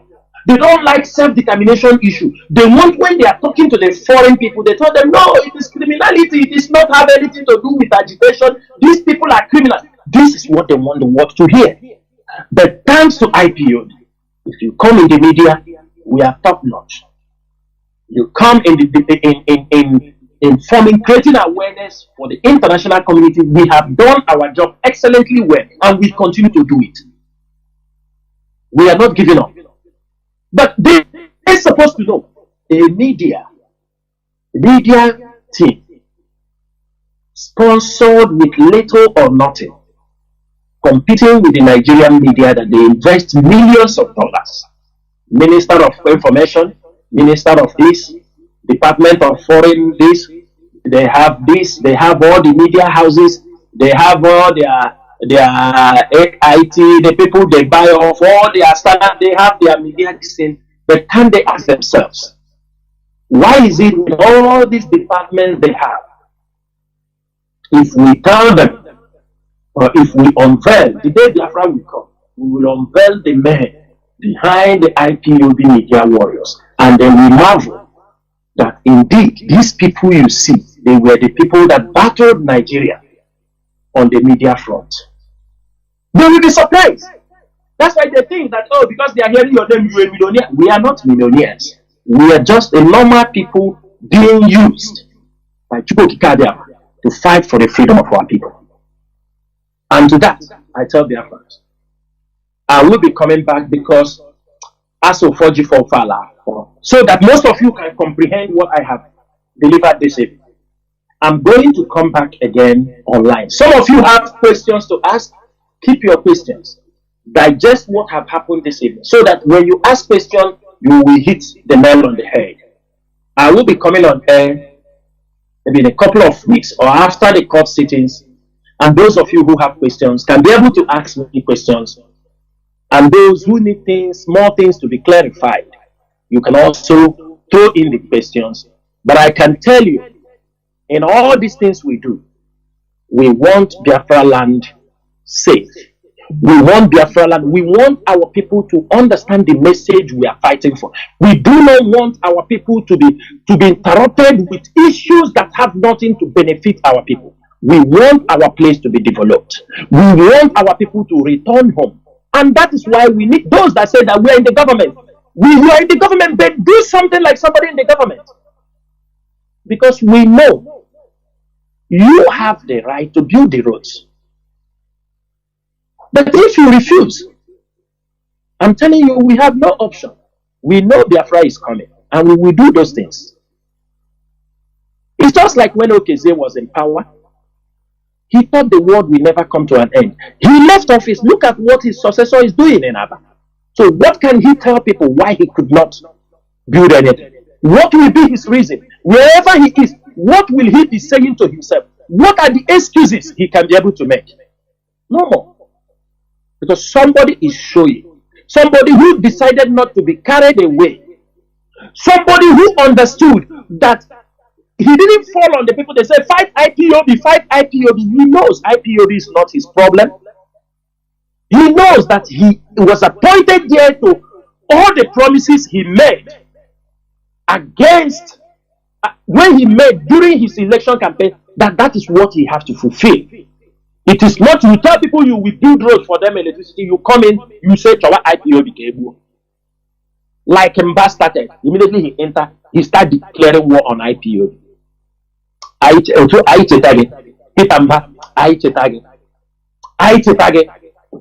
my lawyer hand there nonsense. Don't worry, you're in the hand. You will understand and you will understand and we are leaving you now in a how you jump, they jump one up where IPOB not shining. The day we happen to remember you, the day we will remember you.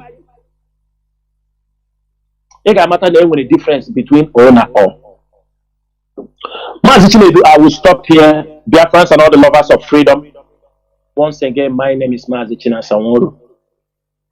I serve the indigenous people of Biafra as a member of the Directorate of State, and I will continue to serve you people diligently until Biafra is restored. There were Mazi, there were Dodrege. Biafrans and lovers of freedom, you have had it all. We must continue pushing on because Biafra restoration remains our focus. Thank you for listening. From me, Mazi Jonathan, from here